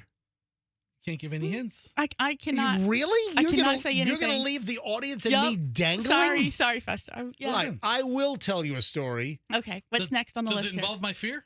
We were leaving my cousin's house in Rockville Center. I don't know, 7, 8, 9 years old. We spent the day at my cousin's house in Rockville Center on Surrey Lane. Back in, would have been the 1970s. And we're driving back from Long Island, Rockville Center, all the way up to Rockland County to Nanuet, New York, where we were living. My dad, on the Southern State Parkway on Long Island, he had to go. When you got to go, you got to go. And, on those parkways, they have the gas stations. A lot of the New York, parkways, they have the stations either in the middle or off on the side. Right. There's one coming up. It's like a Gulf station or something. My dad pulls in. The freaking thing is closed. He's like, oh, man, I got to go. So he runs to the bathroom. Bathroom door is locked. Dad does the deposit right in front of the door of the men's room. And you got to go. You got to go. He had to go. You can't leave that stuff locked. And then, wait a sec. And then for toilet paper, he had a monogrammed handkerchief. This is the stuff you never forget. Oh. My dad had a Lawrence Richard Schnitt, LRS, monogrammed handkerchief that he used as the Charmin, and he just left it right on top with a monogram poop pile at this gas station that was closed on a Sunday night. How does the old man not sacrifice a sock? I don't know. That seems a little more economical. I mean, a monogrammed handkerchief. Somebody put thought into that. Oh, man. Pair of socks. Some crappy content here on the MJ Morning Show. All right. So the next item, we didn't even get to this yet. The next entry into the lexicon, fambushed. Parents feel fambushed by teens. See, I think it's the other way around. And the story specifically talks about the apps where you track the family. And we're all on the app. The whole family, we're on Life 360. Do we know if that's like a Chinese tech firm? Are we probably? Probably is. Do we, hey, Andrew, can you look up? I meant to do this a while ago. Life 360. Can you look that up? See who owns Life 360. It's the family tracking app, and we're all on it. So but really, it's us, Michelle. It's you and me really tracking the kids. But they track us. Well, here's the deal. Yeah. There's a new generation of teens that are now flipping the script on the parents, and the kids are spying on the parents, and it's called fambushings. It's family ambush. So fambushing, a mashup of family and ambushing, and parents say that it's ruining their peace and their privacy. And I guess the kids are now stalking the parents, where really it's the other way around, where you really wanted to keep track of your kids. I can never run errands in peace, says Nicole DeRoy. In a recent video she posted online, she revealed how her teen tracks her every move. You downloaded Life 360 when your teen started driving to make sure they were safe, but now they track your every move? Yeah, I mean, you think it's a good idea until you realize it's not a good idea. It's really Big Brother-ish. You know what? I'll tell you what. Michelle does fambush me. I'm sorry, not Michelle. Chloe fambushes me. Oh, yeah, she does all the time. Oh, so when I'm out walking, and I walk about 30 miles a week in the neighborhood. Did a 5-mile walk yesterday. Did a 5-mile walk on Saturday. With the ice vest. That whole video thing. All right. So Chloe, she likes to follow me, get behind me while I'm walking, and then just lean on the horn. And she could find exactly where you are, what Oh, house yeah. you're walking in front of by the. It's a complete map. You see exactly where I am. That's the purpose of Light 360. But listen, Chloe up at the University of New Hampshire. Okay. Or Chloe when she did a whole year over in Scotland. And, she would take she would take a train to London for the weekend. Or she was just bar hopping in town. Exactly. I mean, it was good to be able to see where she was. Julian up in New York. No, can I just say that this is a stressor for you because you always look to see where they are right before we go to bed. And then you would just Michelle, she is out at such and such establishment. Can you see where she is? Why is she out? And I'm like, because it's midnight there and she's 21 having a good time on a Saturday night. And you would be beside yourself. Call her and tell her to go home. Well, you're a little nervous, But you're dealing with your children. The other way around, I mean, it's completely eliminated me lying to my wife about where I am. It completely. She knows where at all times. I don't need you to know where I am all the time. Are you guys on Are you on the Apple deal or the Find My iPhone? Yeah. It tracks where I am, is how fast I'm going. Does Hadley track you? The kids can look me up and they wait outside as I turn the corner into the neighborhood. They come outside. I'm like, what are you doing outside? He's like, I tracked you on the phone. I'm like, oh, great. Oh, they're greeting you. I'm home. But I was like, what's that big wine store? It's like the dog wagging the tail at the front door because they heard the car pull into the driveway. I was at the liquor store the other day getting cigars, right? What's the wine store? The big wine store. ABC? The bigger one. Fine wines. No, I don't know. The Totally big wines. Wine. Total Wine. Yeah, I was at Total Wine in Wesley Chapel. And my wife's like, what are you doing in front of the wine store? What are you doing in front? No, what are you doing in front of the liquor store? And I'm like, I'm picking something up.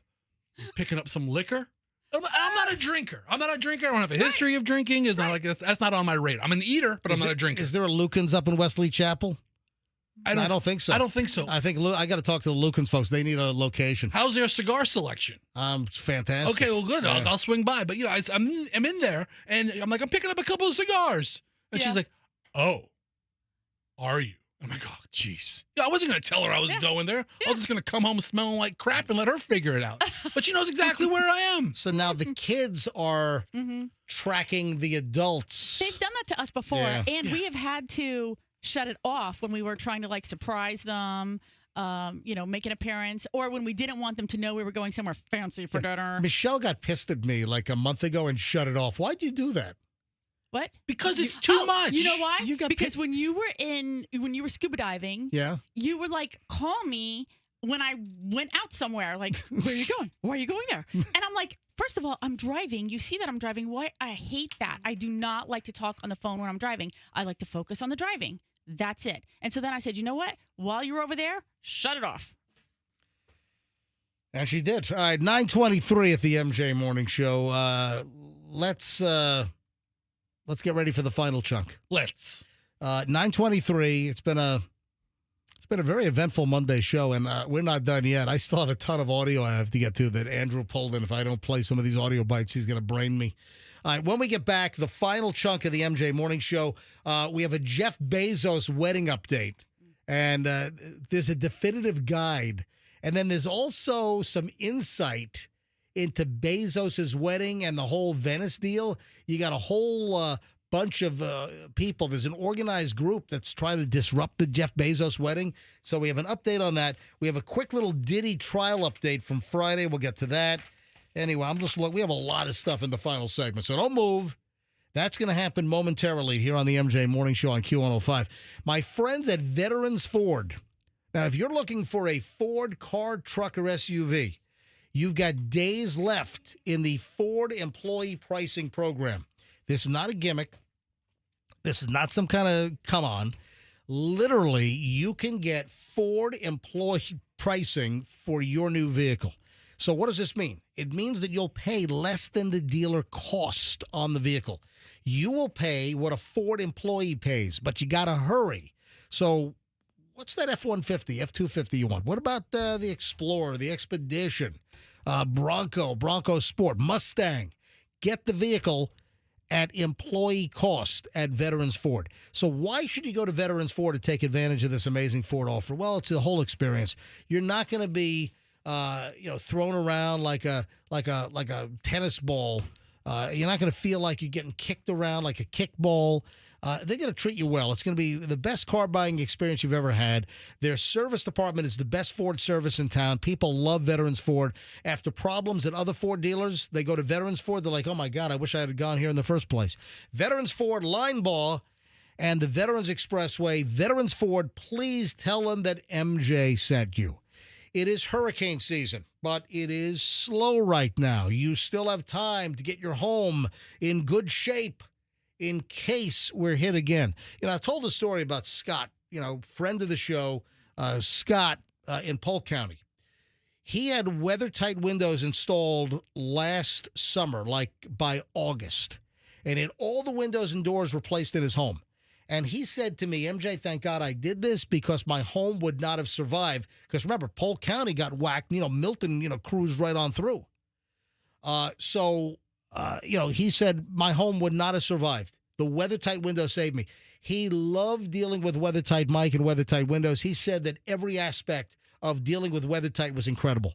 When you need window and door replacements, it's got to be weather-tight windows. They use PGT custom windows and doors. Excellent product, but the installation is what is phenomenal from WeatherTight Windows. Right now, $200 rebate per door, $100 rebate per window. Don't miss out. WeatherTight Mike, WeatherTightWindows.com. Don't forget the cookies, and don't forget to tell them MJ sent you. WeatherTightWindows.com. Traffic's on at 9:27. Here's Shriner. Back in a minute. MJ Morning Show. Most of the heavy volume is...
guess who has passed away? And why might this prompt a classic crotchety old man call? Not just any crotchety old man call, but one of the classic crotchety old man calls. Michelle, you should know this because we did kind of mention this. I think you might have seen the story in the stack. Do you have any idea what story in my pile that I think you might have seen would prompt the playing of a classic crotchety old man call? I have no idea. Is it somebody famous that died? Fred Smith. Oh. Fred Smith. Fred Smith, man. He changed everybody's lives. Yeah. What did Fred Smith do? He was the inventor, or he was the founder of FedEx. How'd you know that?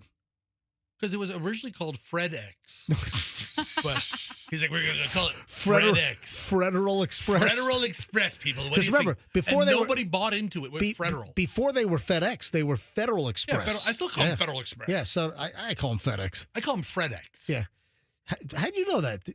How'd you know that Fred Smith was the original CEO and the founder of FedEx? How'd you know that? You wanna how? Well, I learned it backwards because his son, Arthur Smith, was the head coach of the Atlanta Falcons. Are you serious? Yeah, his son. Hold on, you really know this crap? Well, and I remember like you were talking about like Arthur Smith and his contract, and he's like negotiating a contract for like head coach of the Falcons, and he's a longtime NFL assistant coach, and he got a head coaching crack.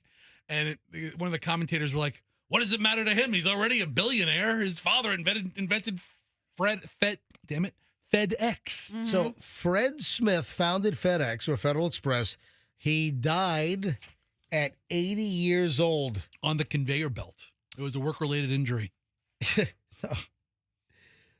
So what crotchety old man call am I going to play in honor? And listen, this guy changed logistics and shipping. I mean, this was groundbreaking. You know, of course, UPS existed, but, you know, he kind of pioneered the overnight deal. I'm trying to think. I mean, FedEx was really first in that game because UPS was just regular parcels, right? Remember the commercials when it absolutely positively has to be there tomorrow? Oh, overnight. When it absolutely positively has to be there overnight is what the slogan was. And yeah, that fast-talking guy. Remember that guy? The fast-talking FedEx guy. Yes. You can probably find the commercial on YouTube. I probably could. So what crotchety old man call do I have queued up ready to roll?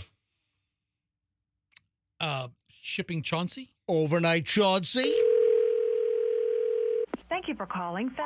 To schedule a pickup using your account number, press 1. For delivery information on a specific shipment, press 2. I need my son! For information about international shipping, press 3. I lost my kid! For other information, or to speak with a customer representative, press the star key. Yes, star!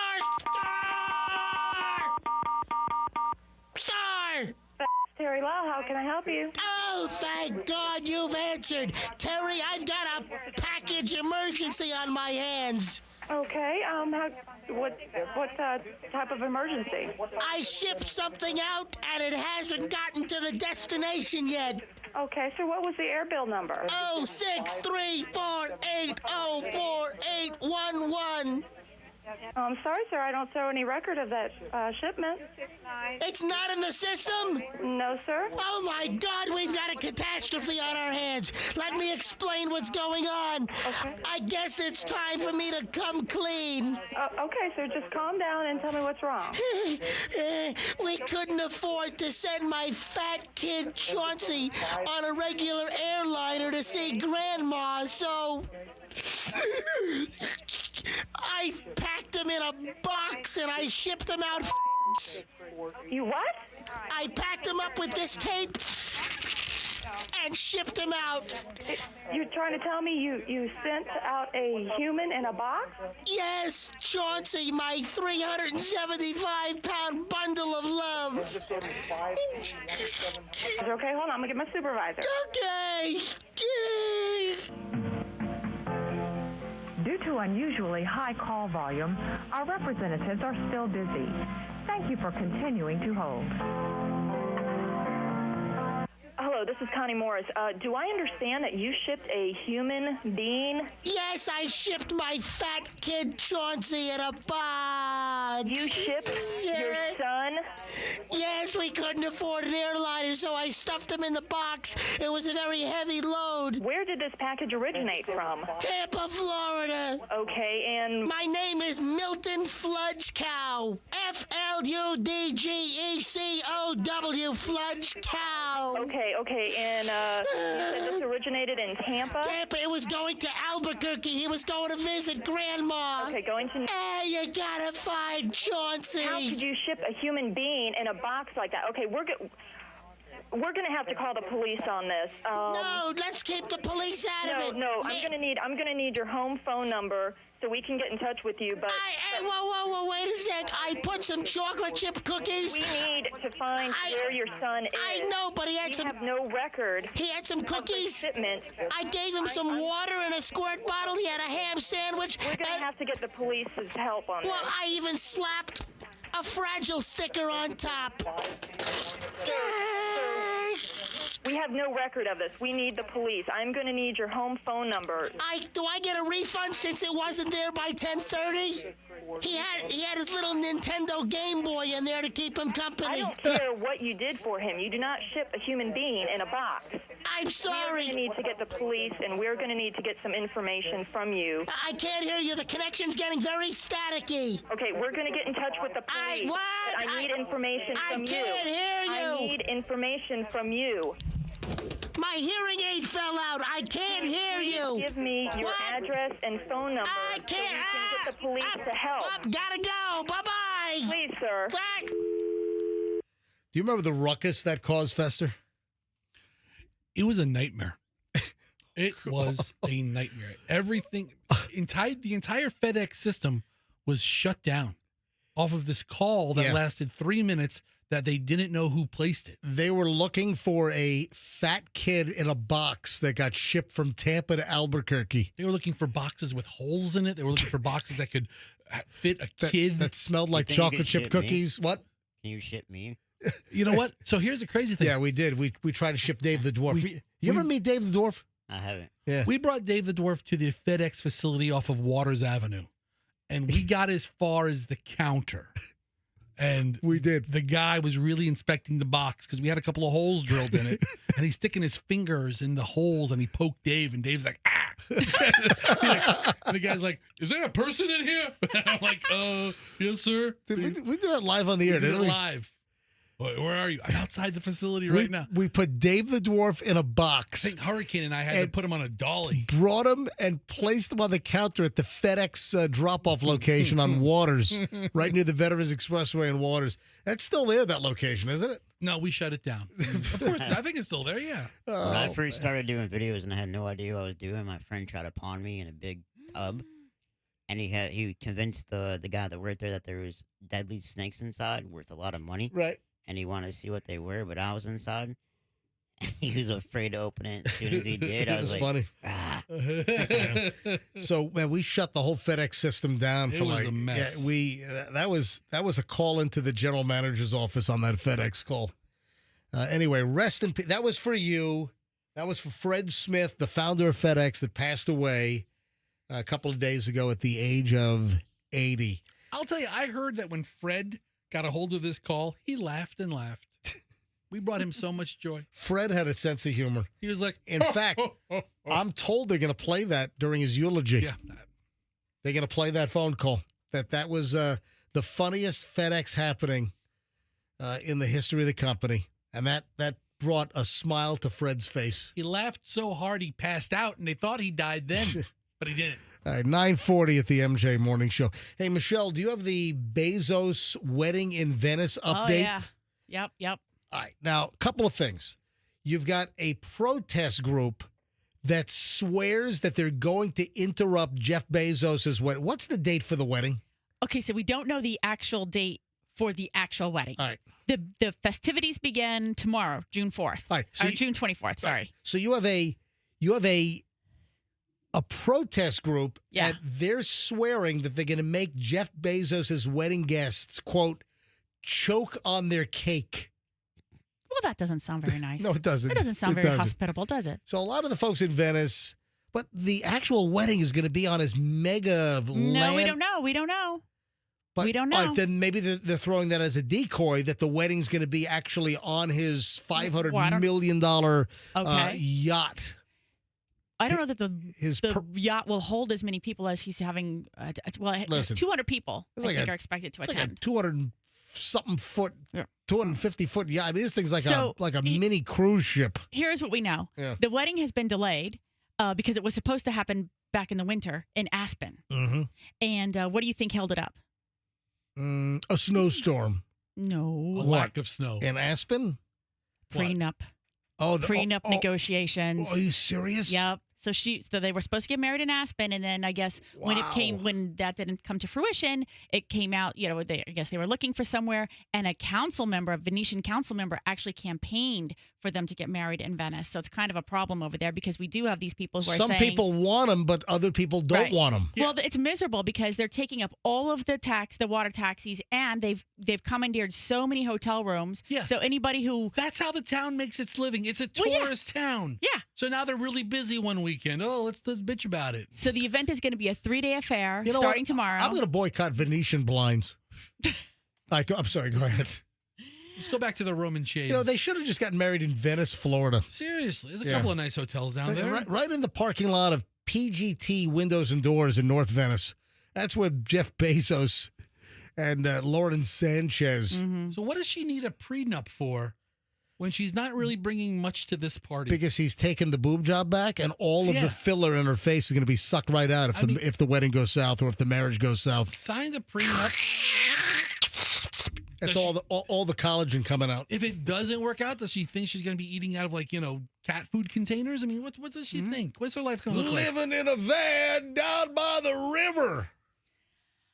I think he wants to protect himself from another situation where he gave up a lot to the first wife. But he actually did. I mean, she really didn't take that much. I mean, she took enough to live off of, and then she took $25 billion. No, I think it was more than that. It was like $38 billion. Dude has so much money he could live 5 lives. Yeah, and you know what? She gives a lot of it away. She's given away. I think she's given away like half of the fortune so far. Yeah, Jeff, because really, she was not greedy. You probably could just keep $1 billion, and you can probably survive on that. Right. But not if you're accustomed to the lifestyle that he's, now introduced you to.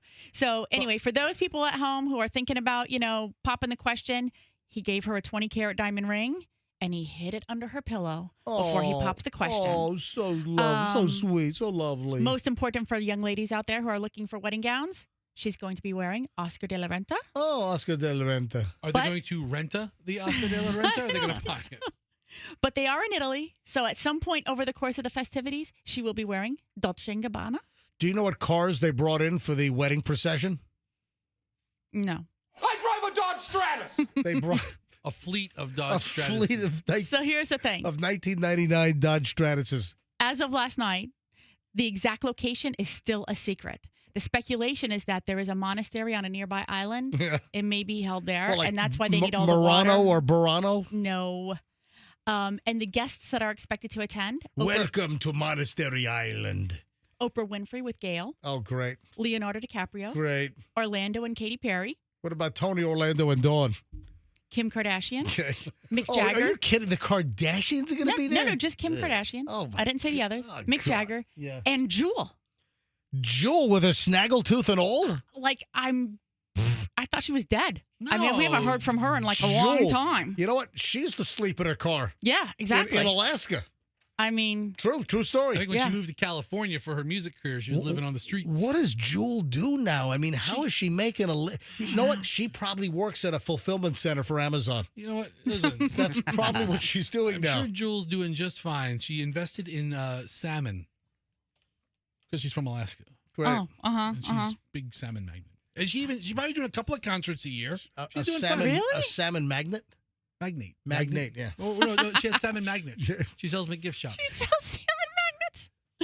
All right, and so she's got co-host salmon magnets. You put them right on your fridge. I saw a post that she put up a couple weeks ago, and it was like her in a bikini, and it's like, my snaggle is living its best life. What? Yeah, she's totally mocking herself. She's got a gift shop in Soldotna or whatever it is. All right, go ahead. And just the final word. Yeah. If you happen to be invited or interested in sending him a gift, or Lauren a gift.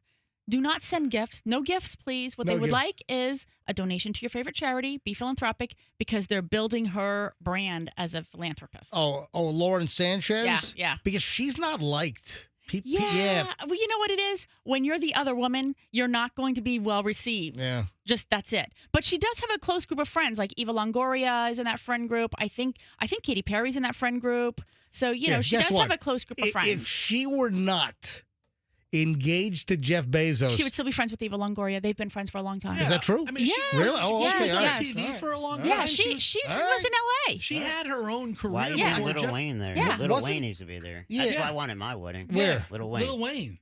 I don't care about anybody else. With Little his Wayne gonna be gold there. toofuses and everything? Absolutely. I want to have Kendrick Lamar at his wedding calling Drake a pedo. Because Lauren Sanchez, wasn't she like a reporter for like KTLA, Channel 5 out in L.A. or something? I thought she was like on like Fox News or something. Right. She was a reporter. Then she was a helicopter pilot. She was very engaged with her own, interests before, she got involved with him.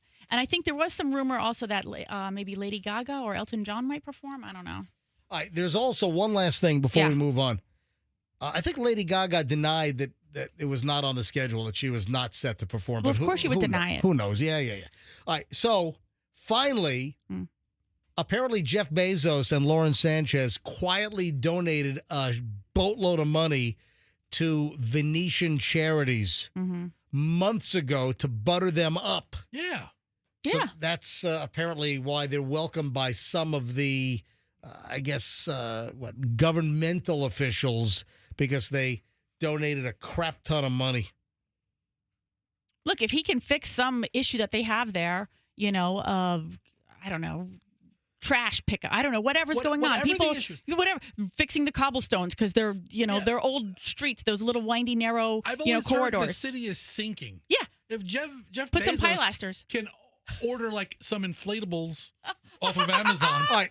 Faster. Float the whole thing on a raft. If he can lift Venice up so that it doesn't sink for like the next 100 years, Do it. Yeah. Do it. All right. So if I play this, what are we about to talk about? Even though you're gone. Baby oil's the joke. Yeah. Lube isn't funny. Baby oil's funny. But baby oil didn't lube it. Baby oil, it didn't work there. I had to do lubing. You make it work. You shoehorn it in. Baby oil's the joke. Every time, lube. Yeah. It's not like you're saying Astroglide. You're saying lube, which isn't funny. It's baby oil. That's the joke. Right. So Sean Diddy Combs apparently kept his baby oil stash in humidity-controlled storage, according to new evidence which came out Friday in trial. That's not fair. I mean, the U-Haul on Gandy is humidity controlled. I mean, big deal. That sounds fancy, but it's not. Sean Diddy kept his baby oil stashed in a luxurious humidity-controlled container, according to new evidence which came out in the Manhattan trial on Friday. MJ, your house is a luxurious humidity-controlled container, okay? I mean, is it really necessary? No, this was a special container. Okay. I mean, I guess they didn't want the baby oil to break down. He wanted all of the glistening properties left intact. You heard what was in the eye drops they found a couple weeks ago, right? Eye drops? Yeah, his Gucci bag that was brought into court from his bedroom. Right. Full from top to bottom, full of like eye drop little bottles. Yeah. Oh, with baby oil? Ketamine. Oh, with ketamine. And I think it was MDMA. Because we heard there were drugs involved in the P. Diddy parties. Well, also the drug mule, the courier guy, he's been testifying, right? Brendan Paul, right, testifying under immunity. Dude. Oh, yeah, that's right. He was granted immunity. Yeah. I would have totally been P. Diddy's mule. Seriously. Yo, Fester, we need you to keister all these eye drop bottles. All right, let me show this. This is like... Meet me at the Four Seasons. This is the box. Bottles of baby oil. Oh, it's like a humidor. It's like a humidor. It is. It's like a cigar humidor. They kept the lube in the humidor, in a portable, like, briefcase-sized humidor, to keep the baby oil at the proper temperature and humidity. What the hell? Or it was just a box that he stashed it in. Yeah. Okay, he's using a humidor. Blunts or baby oil. Yeah. What's your choice? Anything else before we get out of here today? Did you play all the audio, or is Andrew going to be, like, flipping Did he do it? Well, did what? Did he do it? What? Is he still on trial? Did he do it? Yeah, listen, I think there's a lot of sordid behavior, and the feds are putting together the case of racketeering Yeah. So Well, the defense starts, I think, today. Yeah. I think Friday is, I believe I read the prosecution wrapped up. If not Friday, they'll be wrapping it up soon today. Yeah. And then, the defense starts, and we'll see. They said that they're going to wrap it up this week, and we still haven't heard from his chief of staff, Christina Quorum. So we don't know if she's going to testify or. I'll tell you what. Do you know the defense attorney that P. Diddy needed? He needed Karen Reed's guy. Alan Jackson? Yeah. That guy. Kanye West was just there testifying for him. No, he didn't test. He didn't test. He was in the. I thought he was in the. Kanye gallery. showed up and they wouldn't let him in. Yeah. Really? Yeah. We had the story on Friday. Kanye showed up and they would not let him in the courtroom. Yeah, Kanye wasn't called to the stand. It's enough of a sideshow going on there. Yeah. All right. What else before we get out of here? Nothing. All right. Time to go. Yeah, I think you're about right. I think I got to most of the audio. All right, folks, have a great Monday. Hopefully we help launch your week the right way here on the MJ Morning Show. Fester, anything else I missed according to your little list? So much stuff. I'm glad you asked me. Everybody have a seat. We're going to go into a long dissertation of the stuff that I'd like to talk about today. All right, we'll see you back here tomorrow morning, folks. Have a fantastic day. Thanks for Shorty Shane rolling in and Hey, his thank you. Appreciate you all, man. crazy story about your neighbor attacking you. Yeah, so you need to get press charges and you need to get a restraining order against her. It's funny and I get it, but it's assault, bro. But she is whacked out, man. That's nuts. I won't destroy your property if I'm mad at you. 9:53 at the MJ Morning Show. We're done. You want to email me? I'm MJ at MJMorningshow.com. If you don't follow me on Instagram, you should. Certified MJ Radio. That's Certified MJ Radio. I don't mean to beg, folks, but if I could just get one new follower right now, that's it. Just one. Just one, people. If I can just get one new follower right now at Certified MJ Radio on Instagram. And if you didn't see what happened with me with my weight vest, where a bunch of workers at a house on Saturday thought I was ice. Yeah. If you want to see a bunch of guys laying brick freaking out as MJ's walking by with an ice vest. It wasn't an ice vest. It was just vest. It's a weighted exercise vest. It's guys, I'm not ice. I'm just exercising. From 20 yards away, I really couldn't tell. All right, so if you haven't seen the video, that and more up on my Instagram, Certified MJ Radio. And if I could just get one new follower right now, just one. I'm not being a piggy, just one new follower right now on Instagram, Certified MJ Radio. We'll see you back here tomorrow, folks. Have a great one, and let's be careful out there.